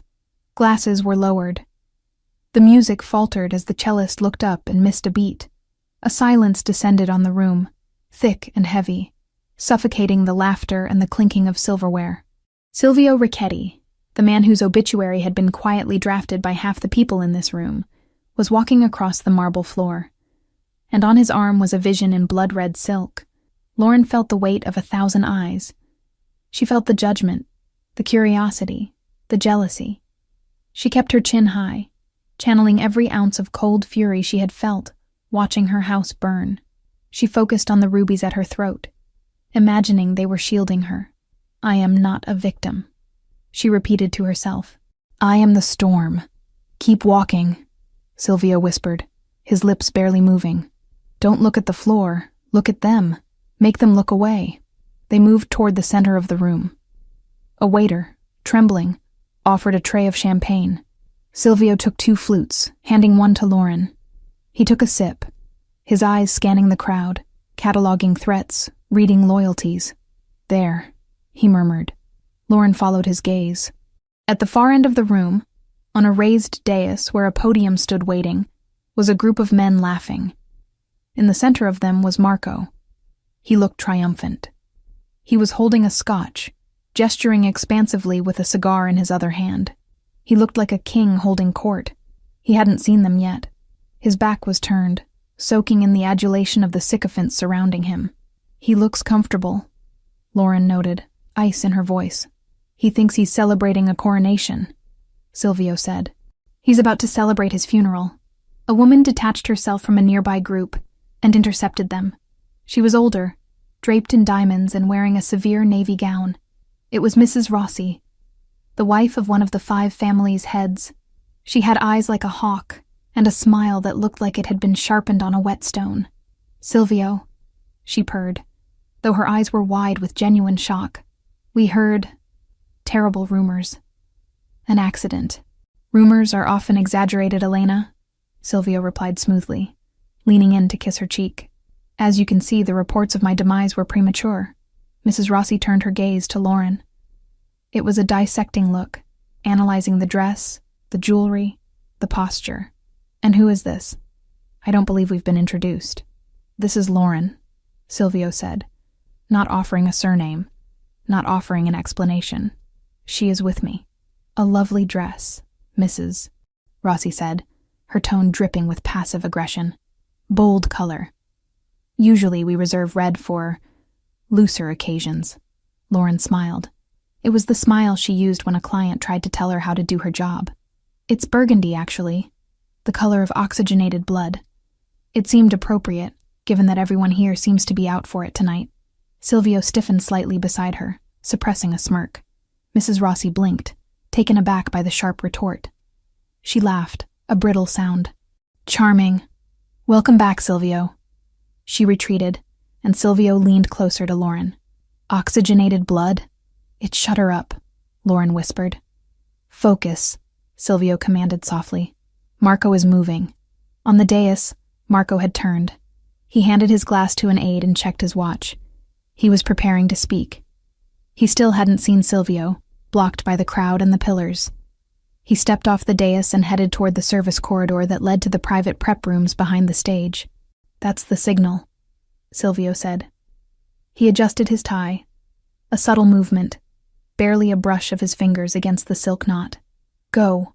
Lauren didn't hesitate. She didn't say goodbye. She simply turned and melted into the crowd, moving in the opposite direction of Silvio. Silvio stood alone in the center of the room. He let the crowd see him now. He let the whispers grow. He waited. Lauren navigated the sea of tuxedos and gowns. She moved with purpose, heading toward the ladies' room that was situated near the service entrance. Her heart was pounding so hard she thought it might bruise her ribs. She reached the hallway, checking over her shoulder. The coast was clear. Instead of entering the restroom, she slipped past the door and into the narrow service corridor. It was cooler here, smelling of industrial cleaner and stale coffee. She pressed her back against the wall, listening. The earpiece in her ear crackled. "I'm in position." Silvio's voice came through, clear and calm. "He's in the green room. 2 guards outside. You need to get to the ventilation grate in the pantry next door. It shares a wall." "I'm moving," Lauren whispered. She found the pantry door. It was unlocked. She slipped inside. It was a small room stacked with crates of wine and linens. High on the wall, near the ceiling, was the vent. Lauren hiked up her silk dress, not caring about the cost. She climbed onto a crate of Pinot Noir, balancing precariously in her heels. She pulled the small directional microphone Enzo had given her from her clutch purse. It looked like a compact mirror. She pressed it against the vent. Voices drifted through, muffled at first, then clearer as she adjusted the frequency. "Nervous, Marco?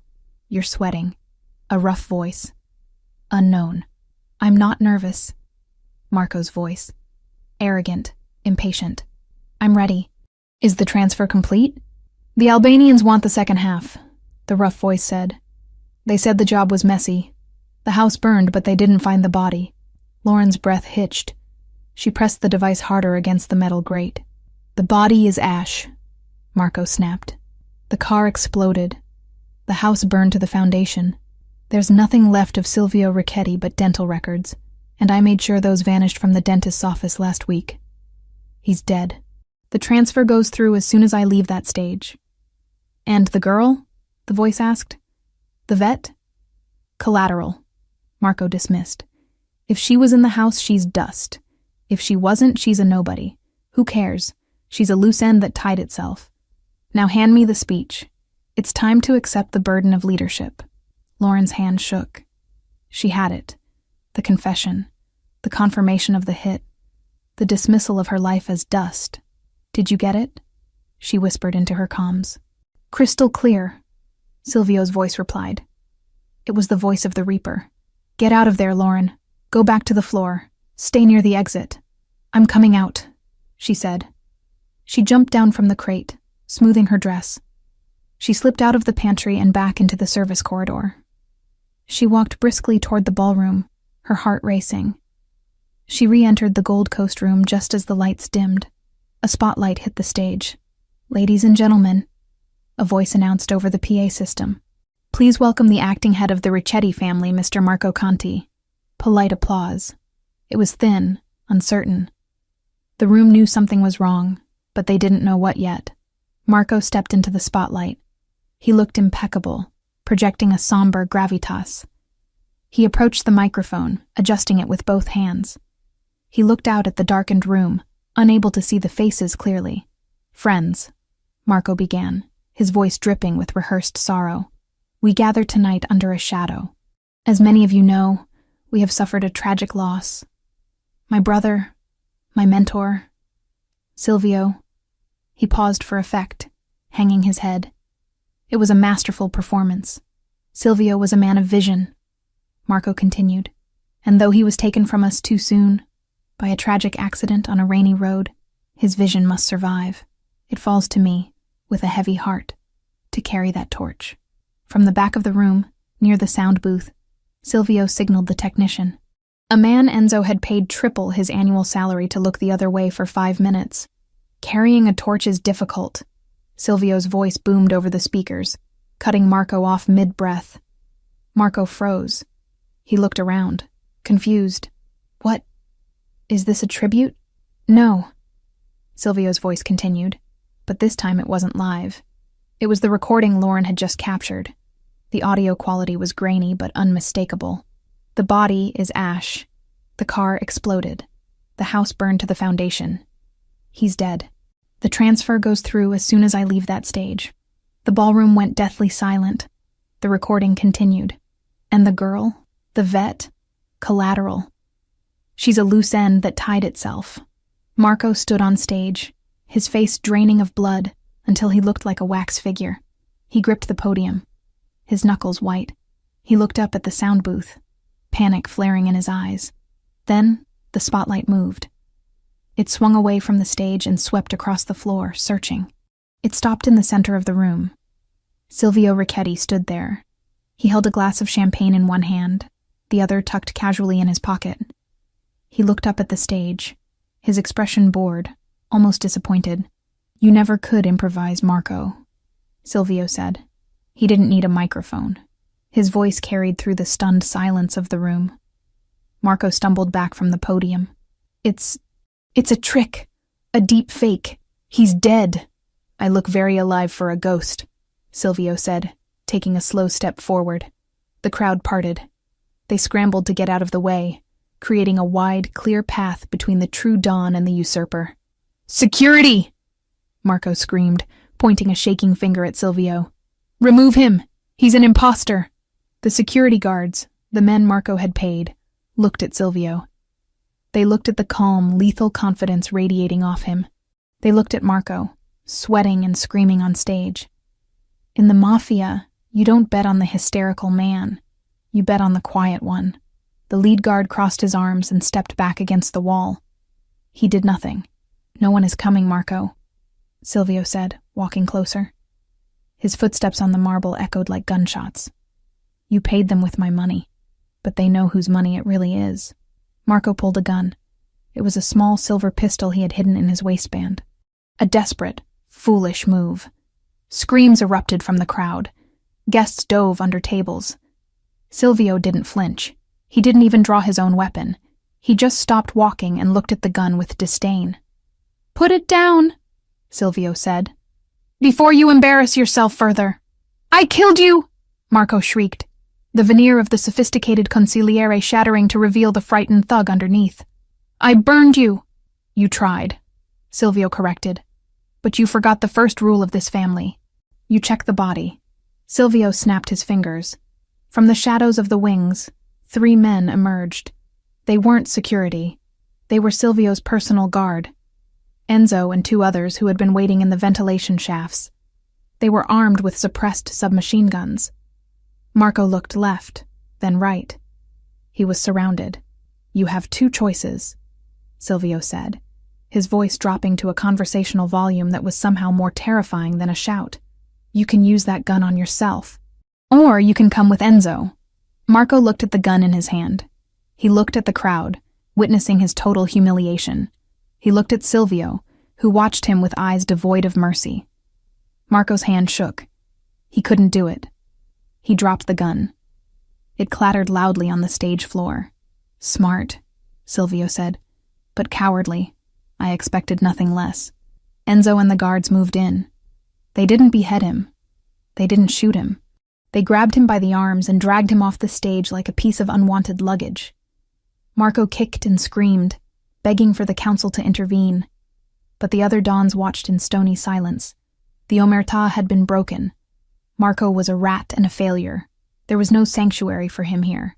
As Marco was hauled through the exit, Silvio stepped up onto the stage. He picked up the microphone Marco had abandoned. He looked out at the room, at the terrified socialites, the calculating mob bosses, the waiters frozen with their trays. "My apologies for the interruption," Silvio said smoothly. "There was a pest infestation. It has been handled." He raised his glass. "To family." The room hesitated for a heartbeat. Then, slowly, terrifyingly, the applause started. One person, then 10, then the whole room. They clapped for the victor. They clapped because they were afraid not to. "To family!" someone shouted. Silvio drank. He didn't smile. He looked over the rim of his glass, scanning the crowd until he found her. Lauren was standing near a pillar, half hidden by the shadows. She was trembling. She had seen violence before, animals fighting, nature's cruelty. But she had never seen this. She had never seen a man dismantle another human being's life with just words and a recording. She saw the way the room bowed to him. She saw the absolute, terrifying power he wielded. He wasn't a hero. He was a monster who had learned to wear a tuxedo, and she was the one who had opened the gate for him. Silvio's eyes locked onto hers. Across the ballroom, the connection was electric, heavy with adrenaline and blood. He nodded to her, a barely perceptible dip of his chin. "We did it." Lauren touched the ruby necklace at her throat. It felt colder now. She raised her own champagne glass, her hand shaking slightly, and took a sip. The wine tasted like vinegar. The words she'd heard through the hotel vent, collateral, dust, echoed under the applause, riding the heat of the spotlights and the smell of cordite. The music started again. The quartet played a waltz, frantic to cover the awkwardness of an attempted coup. The chatter resumed, louder and more manic than before. The world of the Mafia spun on, indifferent to the man who had just been dragged to his death. Silvio stepped off the stage and began to walk toward her. The crowd parted for him again, but this time they bowed their heads. He was the king of Chicago, risen from the ashes, and as he closed the distance, Lauren realized with a jolt of clarity that the dangerous part wasn't the car crash, or the fire, or the traitor. The dangerous part was that she didn't want to run away. She wanted to see what he would do next. "Dance with me," Silvio said when he reached her. It wasn't a question. Lauren set her glass down on a passing tray. She stepped into his arms. He pulled her close, his hand burning against the silk on her lower back. They moved together, swaying to the music, surrounded by enemies who were now pretending to be friends. "Is it over?" she whispered against his lapel. "The battle is over," Silvio murmured, his lips brushing her ear. The war is just beginning." He spun her, the burgundy dress flaring out like a pool of blood on the marble floor. And for the first time that night, Silvio Ricchetti smiled. It was the smile of a wolf who had just cleared the forest of competitors. "And you," he whispered, "were magnificent." Lauren closed her eyes, letting the music and the fear wash over her. She was alive. He was alive. And God help her, she had never felt more powerful. The silence inside the limousine on the ride back to Wacker Drive was heavy, not with the comfortable quiet of shared victory, but with the suffocating weight of things left unsaid. The city of Chicago blurred past the tinted windows, a streak of neon and rain-slicked asphalt, indifferent to the fact that its hierarchy had just been violently rearranged. Lauren Cole sat in the corner of the leather seat, the burgundy silk of her dress pooled around her like spilled wine. The adrenaline that had sustained her through the gala, through the confrontation with Marco, and through the terrifying waltz in the arms of a killer, was beginning to drain away. In its place was a bone-deep exhaustion, and a trembling in her hands she couldn't quite suppress. She looked at Silvio. He was staring out the window, his jaw set in a line of granite. The warmth he had shown her on the dance floor, the possessive heat of his hand on her back, the whisper against her ear, had evaporated the moment the heavy doors of the Drake Hotel had closed behind them. He was no longer the partner who had needed her help to decipher shipping manifests. He was the Dawn. He was the man who had ordered his own brother dragged away to an unmarked grave without blinking. "You're quiet," Lauren said, her voice sounding too loud in the hermetically sealed cabin. Silvio didn't turn. "There is nothing left to say. The work is done." The coldness of his tone struck her like a physical blow. It wasn't angry. It was detached. Clinical. It was the voice of a surgeon closing a patient after a procedure, ready to wash his hands and move on to the next case. When the car pulled into the private underground garage of the penthouse tower, the transition was jarring. The harsh fluorescent lights buzzed overhead as Enzo opened the door. Silvio stepped out first, adjusting his cufflinks, his movements fluid and unhampered by the healing wound in his side. He didn't offer her his hand this time. Lauren stepped out onto the concrete, her heels clicking, echoing in the cavernous space. She followed him to the elevator, the silence stretching between them until it felt like a third passenger. The ride up to the penthouse took 40 seconds. Lauren watched the numbers tick upward, feeling a strange sense of vertigo. 3 weeks ago, she had come up here as a fugitive with a dying man.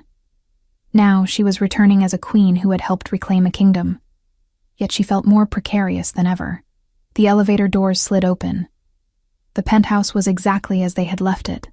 The maps on the walls, the laptops humming on the kitchen island, but the energy had shifted. The war room atmosphere was gone, replaced by the sterile chill of a museum after hours. Silvio walked straight to the bar. He poured a single glass of amber liquid, whiskey, neat, and downed it in one swallow. He didn't pour one for her. He placed the heavy crystal glass down on the marble counter with a sharp clack, and finally turned to face her. "Enzo will be up in 10 minutes to collect the equipment," Silvio said. "You should change." Lauren stood in the center of the room, feeling foolish in her gown and diamonds. "Change? Is that it? We just go back to normal?" "There is no normal," Silvio corrected, his dark eyes flat and unreadable. "There is the mission, and there is the aftermath. The mission is complete. Marco is handled. The council has realigned. The threat to my life and yours is neutralized." "Neutralized," Lauren repeated, the word tasting bitter. "Is that what you call what happened to Marco?" "I call it necessary," Silvio said. He walked around the island, putting distance between them. He picked up a thick manila envelope that had been sitting next to his laptop. He held it for a moment, his thumb brushing over the seal, before sliding it across the marble surface toward her. "This is for you," he said. Lauren looked at the envelope. It was thick, substantial. "What is it?" "Payment," Silvio said. The word hung in the air, ugly and transactional. Lauren felt a flush of heat rise up her neck, born of humiliation and sudden, sharp anger. She walked to the counter and picked up the envelope. Her hands shook as she opened the clasp. She pulled out the contents. It wasn't cash. It was a stack of legal documents. On top was a deed for a property in Montana, a fully equipped state-of-the-art veterinary clinic with an attached residence on 40 acres of land. The price listed was astronomical, and it was marked paid in full. Beneath the deed was a passport. Lauren opened it. The photo was hers, taken from a security camera feed in the penthouse, she realized with a jolt. But the name was different. Elena Vance. "It's a clean identity," Silvio explained, his voice devoid of emotion. "Social security number, birth certificate, credit history. It goes back 10 years. It will stand up to scrutiny from anyone, the IRS, the FBI, even my world. The bank accounts linked to that name have enough funds to ensure you never have to work a day in your life, though I assumed you would want the clinic." Lauren stared at the passport. Elena Vance. A stranger with her face. "You want me to leave," she stated, looking up at him. "I want you gone," Silvio corrected. He crossed his arms over his chest, leaning back against the panoramic window, framing himself against the city lights he now owned. You were useful, Lauren. I won't deny that. Your skills, your adaptability, they were assets I needed while I was incapacitated. But I am no longer incapacitated. Useful, Lauren whispered. She dropped the passport onto the counter. Is that all I was? An asset? A nurse with a driver's license? Don't romanticize this, Silvio said, his voice hardening. You found me in a wreck. You saved me because it is your nature to fix broken things. I kept you alive because I needed cover. We made a deal. I told you I would give you the world if I lived. This, he gestured to the documents.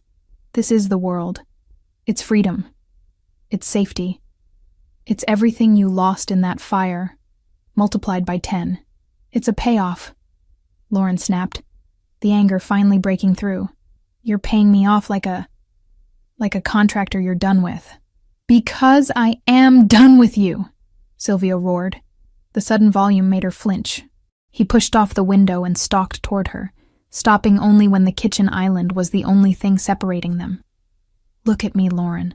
Look at what I am. I just executed my brother in front of 500 people. Tomorrow, I will order the deaths of a dozen more men who were loyal to him. My life is blood. It is violence. It is looking over my shoulder every second of every day until someone finally gets lucky and puts a bullet in my head. I know what you are, Lauren argued, leaning forward, matching his intensity. I've been living in it for 3 weeks. I washed the blood off your hands. I loaded your gun. I didn't run then. Why are you pushing me away now? Because you are a civilian, Silvio shouted, slamming his hand down on the marble. The sound echoed like a gunshot. You are a veterinarian who saves horses and cries over burnt houses. You do not belong here. You wore the dress, you played the part, and you did it well. But the play is over. The curtain is down. He took a breath, his chest heaving. When he spoke again, his voice was dangerously quiet. You are a liability, Lauren. A weakness. Every enemy I have, and I have made new ones tonight, will look for a way to hurt me. And they will see you. They will see the way I looked at you on that dance floor. And they will come for you to get to me. So let them come, Lauren said, her voice shaking with a bravery that was bordering on recklessness. We handled Marco.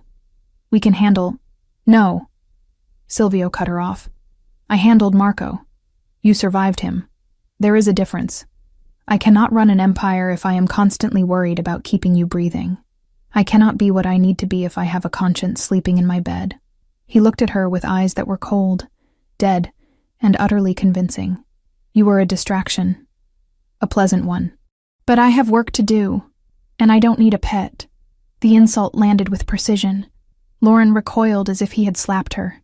She looked at him, searching for the man who had held her face in the elevator. The man who had told her she was a queen. He was gone. Or maybe he had never existed. Maybe this cold, brutal creature was the real Silvio Ricchetti, and the other man was just a fever dream born of trauma and painkillers. She straightened her spine. She reached up to her neck. Her fingers found the clasp of the ruby necklace. It took a moment. Her hands were trembling, but she undid the latch. The heavy necklace slid from her skin, pooling in her hands like drops of blood. She placed it gently on top of the dossier. The debt is paid, she said, her voice hollow but steady. You promised to replace what I lost. You've done that. The house, the clinic. It's more than fair. Silvio stared at the rubies. His jaw tightened, a small betraying tick that Lauren caught. But don't lie to me, Silvio, she said softly. You're not sending me away because I'm a liability. You're not sending me away because I'm a pet. She walked around the island until she was standing right in front of him. He didn't retreat, but his body was rigid, every muscle coiled tight. You're sending me away because you're terrified, she whispered. You're terrified that if I stay, you might actually feel something other than hate. You're scared that I make you human. And in your world, being human gets you killed. Silvio didn't speak. He didn't blink. He just stared at her, his face a mask of stone.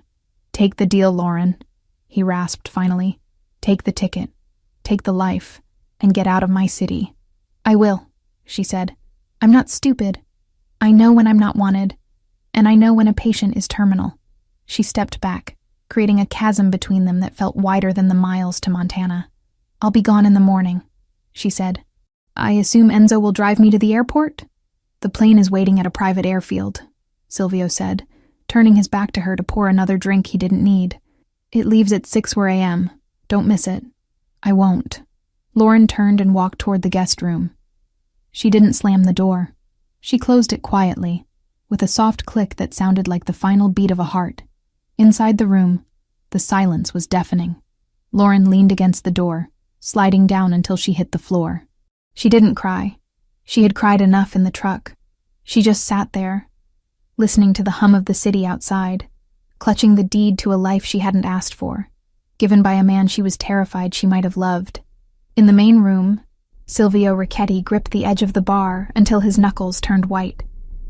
He stared at the ruby necklace on the counter. He reached out, his hand hovering over the gems, shaking slightly. He didn't pick them up. He couldn't bear to touch the warmth her skin had left on the metal. "It's better this way," he whispered to the empty room. "You're safe." He drank the whiskey. It burned, but not enough to numb the hole in his chest where his heart used to be. The morning came with a gray, relentless drizzle, fitting for a funeral or a departure. Lauren was awake long before the sun. She packed the few things she had. The clothes Silvio had bought her, the documents, the memories she couldn't leave behind. She left the burgundy dress hanging in the closet, a ghost of the woman she had been for one night. She walked out into the living area at 5:45 a.m. Silvio was there. He was sitting in the armchair facing the window, dressed in a fresh suit, reading a newspaper. He looked impeccable, untouched by the night. "The car is downstairs," he said without looking up. "Okay," Lauren said. She hesitated, her hand on the handle of her suitcase. "Silvio." He lowered the paper slowly. He looked at her. His eyes were tired, red-rimmed, betraying the nonchalance of his posture. "Thank you," she said. "For saving my life. We are even," he said. "Goodbye, Elena." He used the fake name. It was a deliberate cruelty, a way to sever the tie completely. He was telling her that Lauren Cole was dead, buried in the ashes of the farmhouse. Lauren flinched, but she nodded. "Goodbye, Silvio." She walked to the elevator. She pressed the button. When the doors opened, she stepped inside and turned around. Silvio hadn't moved. He was staring at his paper, or pretending to. He didn't look up as the doors began to slide shut. Lauren watched the sliver of the penthouse disappear. The last thing she saw was his hand, gripping the paper so hard the paper tore. Then the doors closed, and she was dropping. Down, down, down, away from the sky, away from the power, back to the earth where she belonged. Up in the penthouse, the moment the elevator mechanism clicked, signaling her descent, Silvio threw the glass of whiskey he had been nursing against the far wall. It shattered with a violent crash. Amber liquid and crystal shards sprang across the map of Chicago. He stood up and walked to the window, pressing his hand against the glass, looking down at the street 30 stories below. He watched as the black SUV pulled out of the garage and merged into the early morning traffic, heading west. Heading away, he watched until the taillights were swallowed by the rain and the distance. "Be safe, Piccola," he whispered to the glass. He turned back to the room. It was huge. It was luxurious. It was the seat of absolute power in the city. And it was completely, devastatingly empty. Silvio Ricchetti walked to his desk. He sat down. He pulled a stack of files toward him, the list of Marco's associates who needed to be purged. He uncapped his pen. The king was back on his throne, and he had never felt more like a prisoner. The wind in Montana had a different voice than the wind in Chicago. In the city, the wind screamed against glass and steel, angry and trapped. Here, in the vast, white silence of the valley, it howled with a lonely, ancient sorrow that seeped through the walls of the clinic and settled deep in Lauren Cole's bones. 4 months. It had been 122 days since she had walked out of the elevator on Wacker Drive, leaving behind a shattered glass of whiskey and a man who had looked at her like she was a ghost he was trying to exorcise. Time hadn't really moved since then. It still lived in the smell of gasoline and wet drywall whenever she closed her eyes, in the memory of the way he'd looked at her as if trying to exorcise a ghost instead of the woman who had dragged him back from the edge. Lauren, or Elena Vance as the locals knew her, stood in the sterile operating theater of the clinic Silvio had bought for her. It was a magnificent facility, over-equipped and overfunded, a diamond dropped in the middle of cattle country. The heated floors, the digital X-ray machines, the recovery stalls padded with memory foam. It was every veterinarian's dream, and it felt exactly like what it was. A golden cage. She finished wrapping the leg of a border collie that had gotten tangled in a barbed wire fence. The dog, a stoic creature named Buster, thumped his tail weakly against the stainless steel table. "You're good to go, buddy," Lauren whispered, scratching him behind the ears. "Stay away from the fence lines, okay?" She carried the dog out to the waiting room, where an old rancher named Mr. Henderson was twisting his hat in his hands. He looked at Lauren with the same mixture of gratitude and curiosity that everyone in town seemed to have. Who was this woman who appeared out of nowhere with unlimited funds and hands that could stitch a vein with surgical precision? "What do I owe you, Miss Vance?" Mr. Henderson asked, reaching for a worn leather wallet. "Nothing," Lauren said, the standard answer she gave everyone. "Put it on the tab." There was no tab. There was no billing system. The operating costs of the clinic were paid automatically from a trust fund managed by a law firm in the Caymans.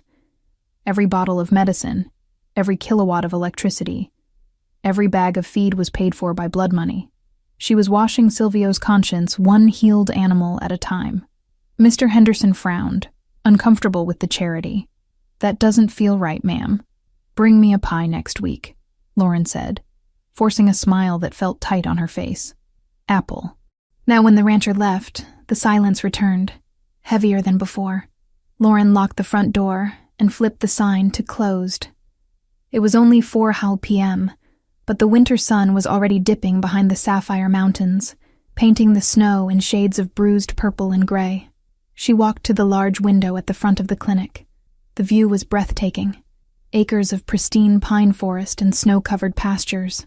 It was the peace she had told herself she wanted. It was the safety Silvio had promised. And she hated it. She hated the quiet. She hated the safety. Every night, she lay in the king-sized bed in the attached residence, listening for the sound of an elevator, for the hum of a server, for the heavy tread of footsteps that meant danger and life. She missed the smell of ozone and expensive cologne. She missed the fear, because the fear had made her feel alive. She turned away from the window, intending to go to the back and sterilize instruments she hadn't even used, just to keep her hands busy. Then she heard it. It was a sound that didn't belong in this valley. It wasn't the rattle of a diesel pickup truck or the whine of a snowmobile. It was the low, throaty purr of a high-performance engine. Lauren froze. Her heart gave a single, violent kick against her ribs. She turned back to the window. A vehicle was coming up the long, winding driveway that she had shoveled by hand that morning. It was black. It was sleek. It was an armored SUV that looked like a scar against the white landscape. Panic flared, hot and sharp. Had Marco's loyalists found her? Had the clean identity failed? She looked around for a weapon. A scalpel. A sedative gun. Anything.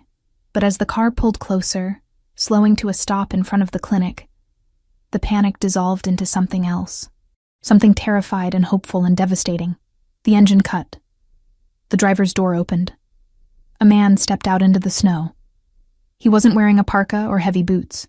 He was wearing a long black wool coat over a dark suit, his Italian leather shoes sinking instantly into the powder. He looked ridiculous. He looked magnificent. It was Silvio. He stood by the car for a moment, looking up at the clinic, his breath puffing in white clouds in the frigid air. He looked tired. The arrogance that had armored him at the Unity Gala was gone, replaced by a weary tension in his shoulders. He looked thinner, his cheekbones sharper, his eyes shadowed. Lauren couldn't move. She couldn't breathe. She just watched him walk to the door. He didn't knock. He tried the handle. Locked. He looked through the glass. He saw her standing there in her scrubs, paralyzed. He didn't gesture for her to open it. He just waited. He waited with the patience of a man who had no other destination. Lauren walked to the door. Her hand trembled as she unlocked the deadbolt. The sound was loud in the empty room. She pushed the door open.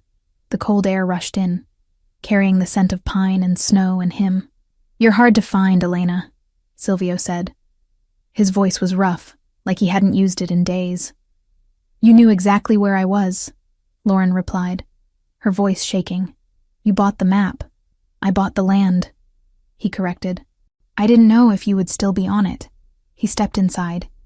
He didn't ask for permission. He closed the door behind him, shutting out the wind. The silence that fell between them was electric, charged with 4 months of unsaid words. "What are you doing here, Silvio?" Lauren asked, wrapping her arms around herself. She felt suddenly underdressed in her simple blue scrubs and messy bun. "Is there a problem with the identity?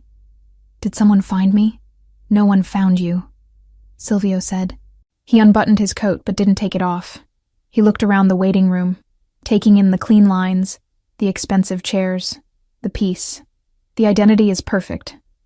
Elena Vance is a ghost in the system." "Then why?" "Because the system works," Silvio said, looking back at her. "But I don't." He took a step toward her.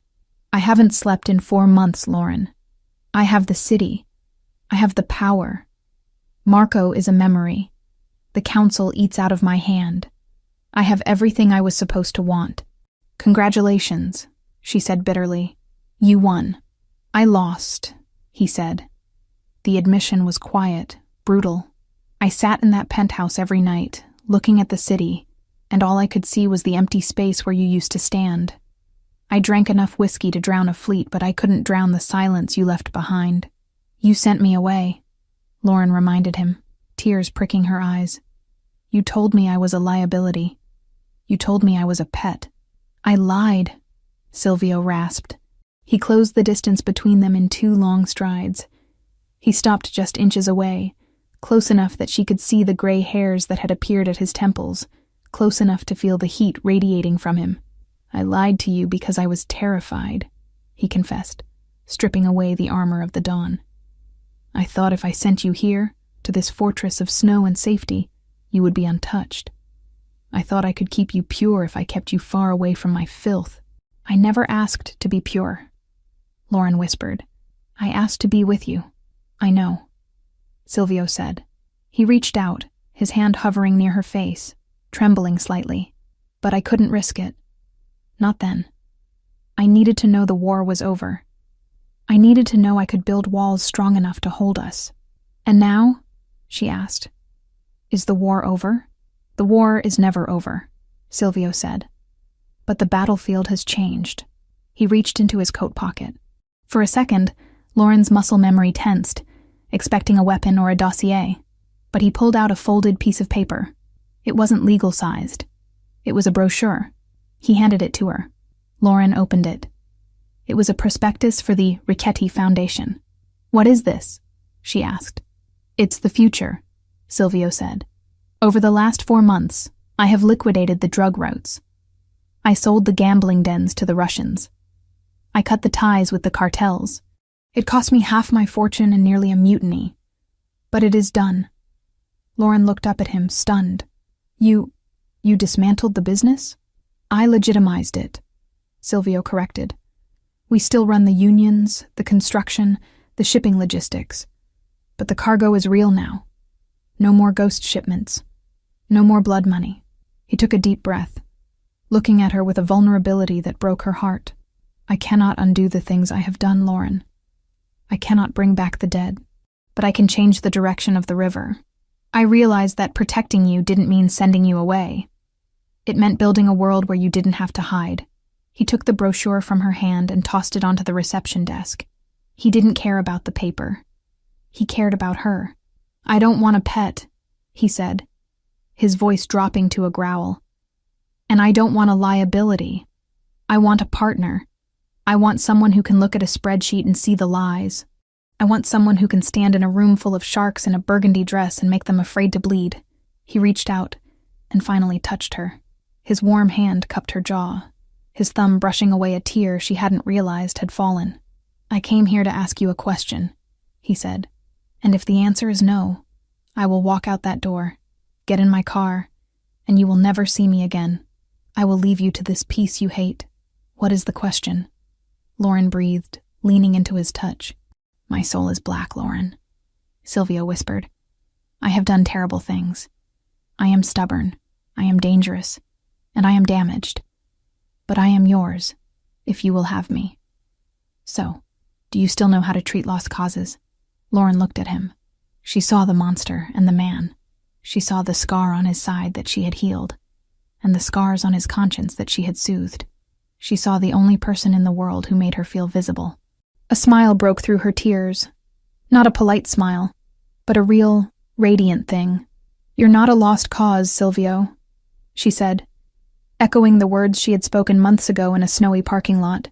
You're just incredibly high maintenance. Silvio let out a breath that sounded like a laugh, a sound of pure relief. He pulled her to him, his other arm wrapping around her waist, crushing her against his chest. Then fix me, he whispered. He kissed her. It wasn't like the kiss at the gala, which had been a performance for an audience. And it wasn't like the almost kisses in the penthouse, which had been restrained by duty. This was a collision. It was desperate and hungry, tasting of winter and longing. It was the breaking of a dam. Lauren buried her hands in his hair, pulling him closer, anchoring him. She felt the cold of his coat and the heat of his skin. She felt the gun he still wore, because old habits died hard. But she didn't care. When they finally broke apart, breathless, Silvio rested his forehead against hers. Pack a bag, he ordered softly. Where are we going? Lauren asked, though she already knew. Home, Silvio said. Chicago. We have a board meeting on Monday, and I believe the foundation needs a chairwoman. Lauren looked over his shoulder at the empty, perfect clinic. What about the animals? We'll hire a staff, Silvio said immediately. The best vets money can buy. We'll turn this place into a sanctuary. You can run it from the city. But you belong with me. Yes, Lauren said. I do. 1 year later, the charity gala for the Rickety Foundation was the event of the season in Chicago. The ballroom of the Palmer House was packed with the city's elite. Mayors, senators, philanthropists. The air smelled of expensive perfume and fresh lilies. It had been a full year since they'd walked back into Chicago together and turned a war room into a boardroom, rewriting supply chains and laundering blood into clean contracts. Somewhere far north, the Montana sanctuary she had once called a cage now ran under a full staff of vets she'd handpicked herself, its monthly reports stacked neatly on her desk in the city. Silvio Richetti stood on the edge of the dance floor, holding a glass of sparkling water. He wore a tuxedo, but the tension that used to define his posture was gone. He still looked dangerous. That would never fade. But the edge was sharper, cleaner. He wasn't a mob boss hiding in plain sight anymore. He was a tycoon who had rewritten the rules of the game. He wasn't watching the crowd. He was watching his wife. Lauren stood near the center of the room, speaking to the governor. She wasn't wearing burgundy tonight. She was wearing emerald green velvet, a gown that draped elegantly over her changing shape. She was 6 months pregnant. One hand rested unconsciously on the swell of her stomach as she laughed at something the governor said. She looked radiant, powerful. She held court not with fear, but with a charisma that drew people in. Enzo, now the head of legitimate security for the corporation, stepped up beside Silvio. The perimeter is clear, boss, Enzo said quietly.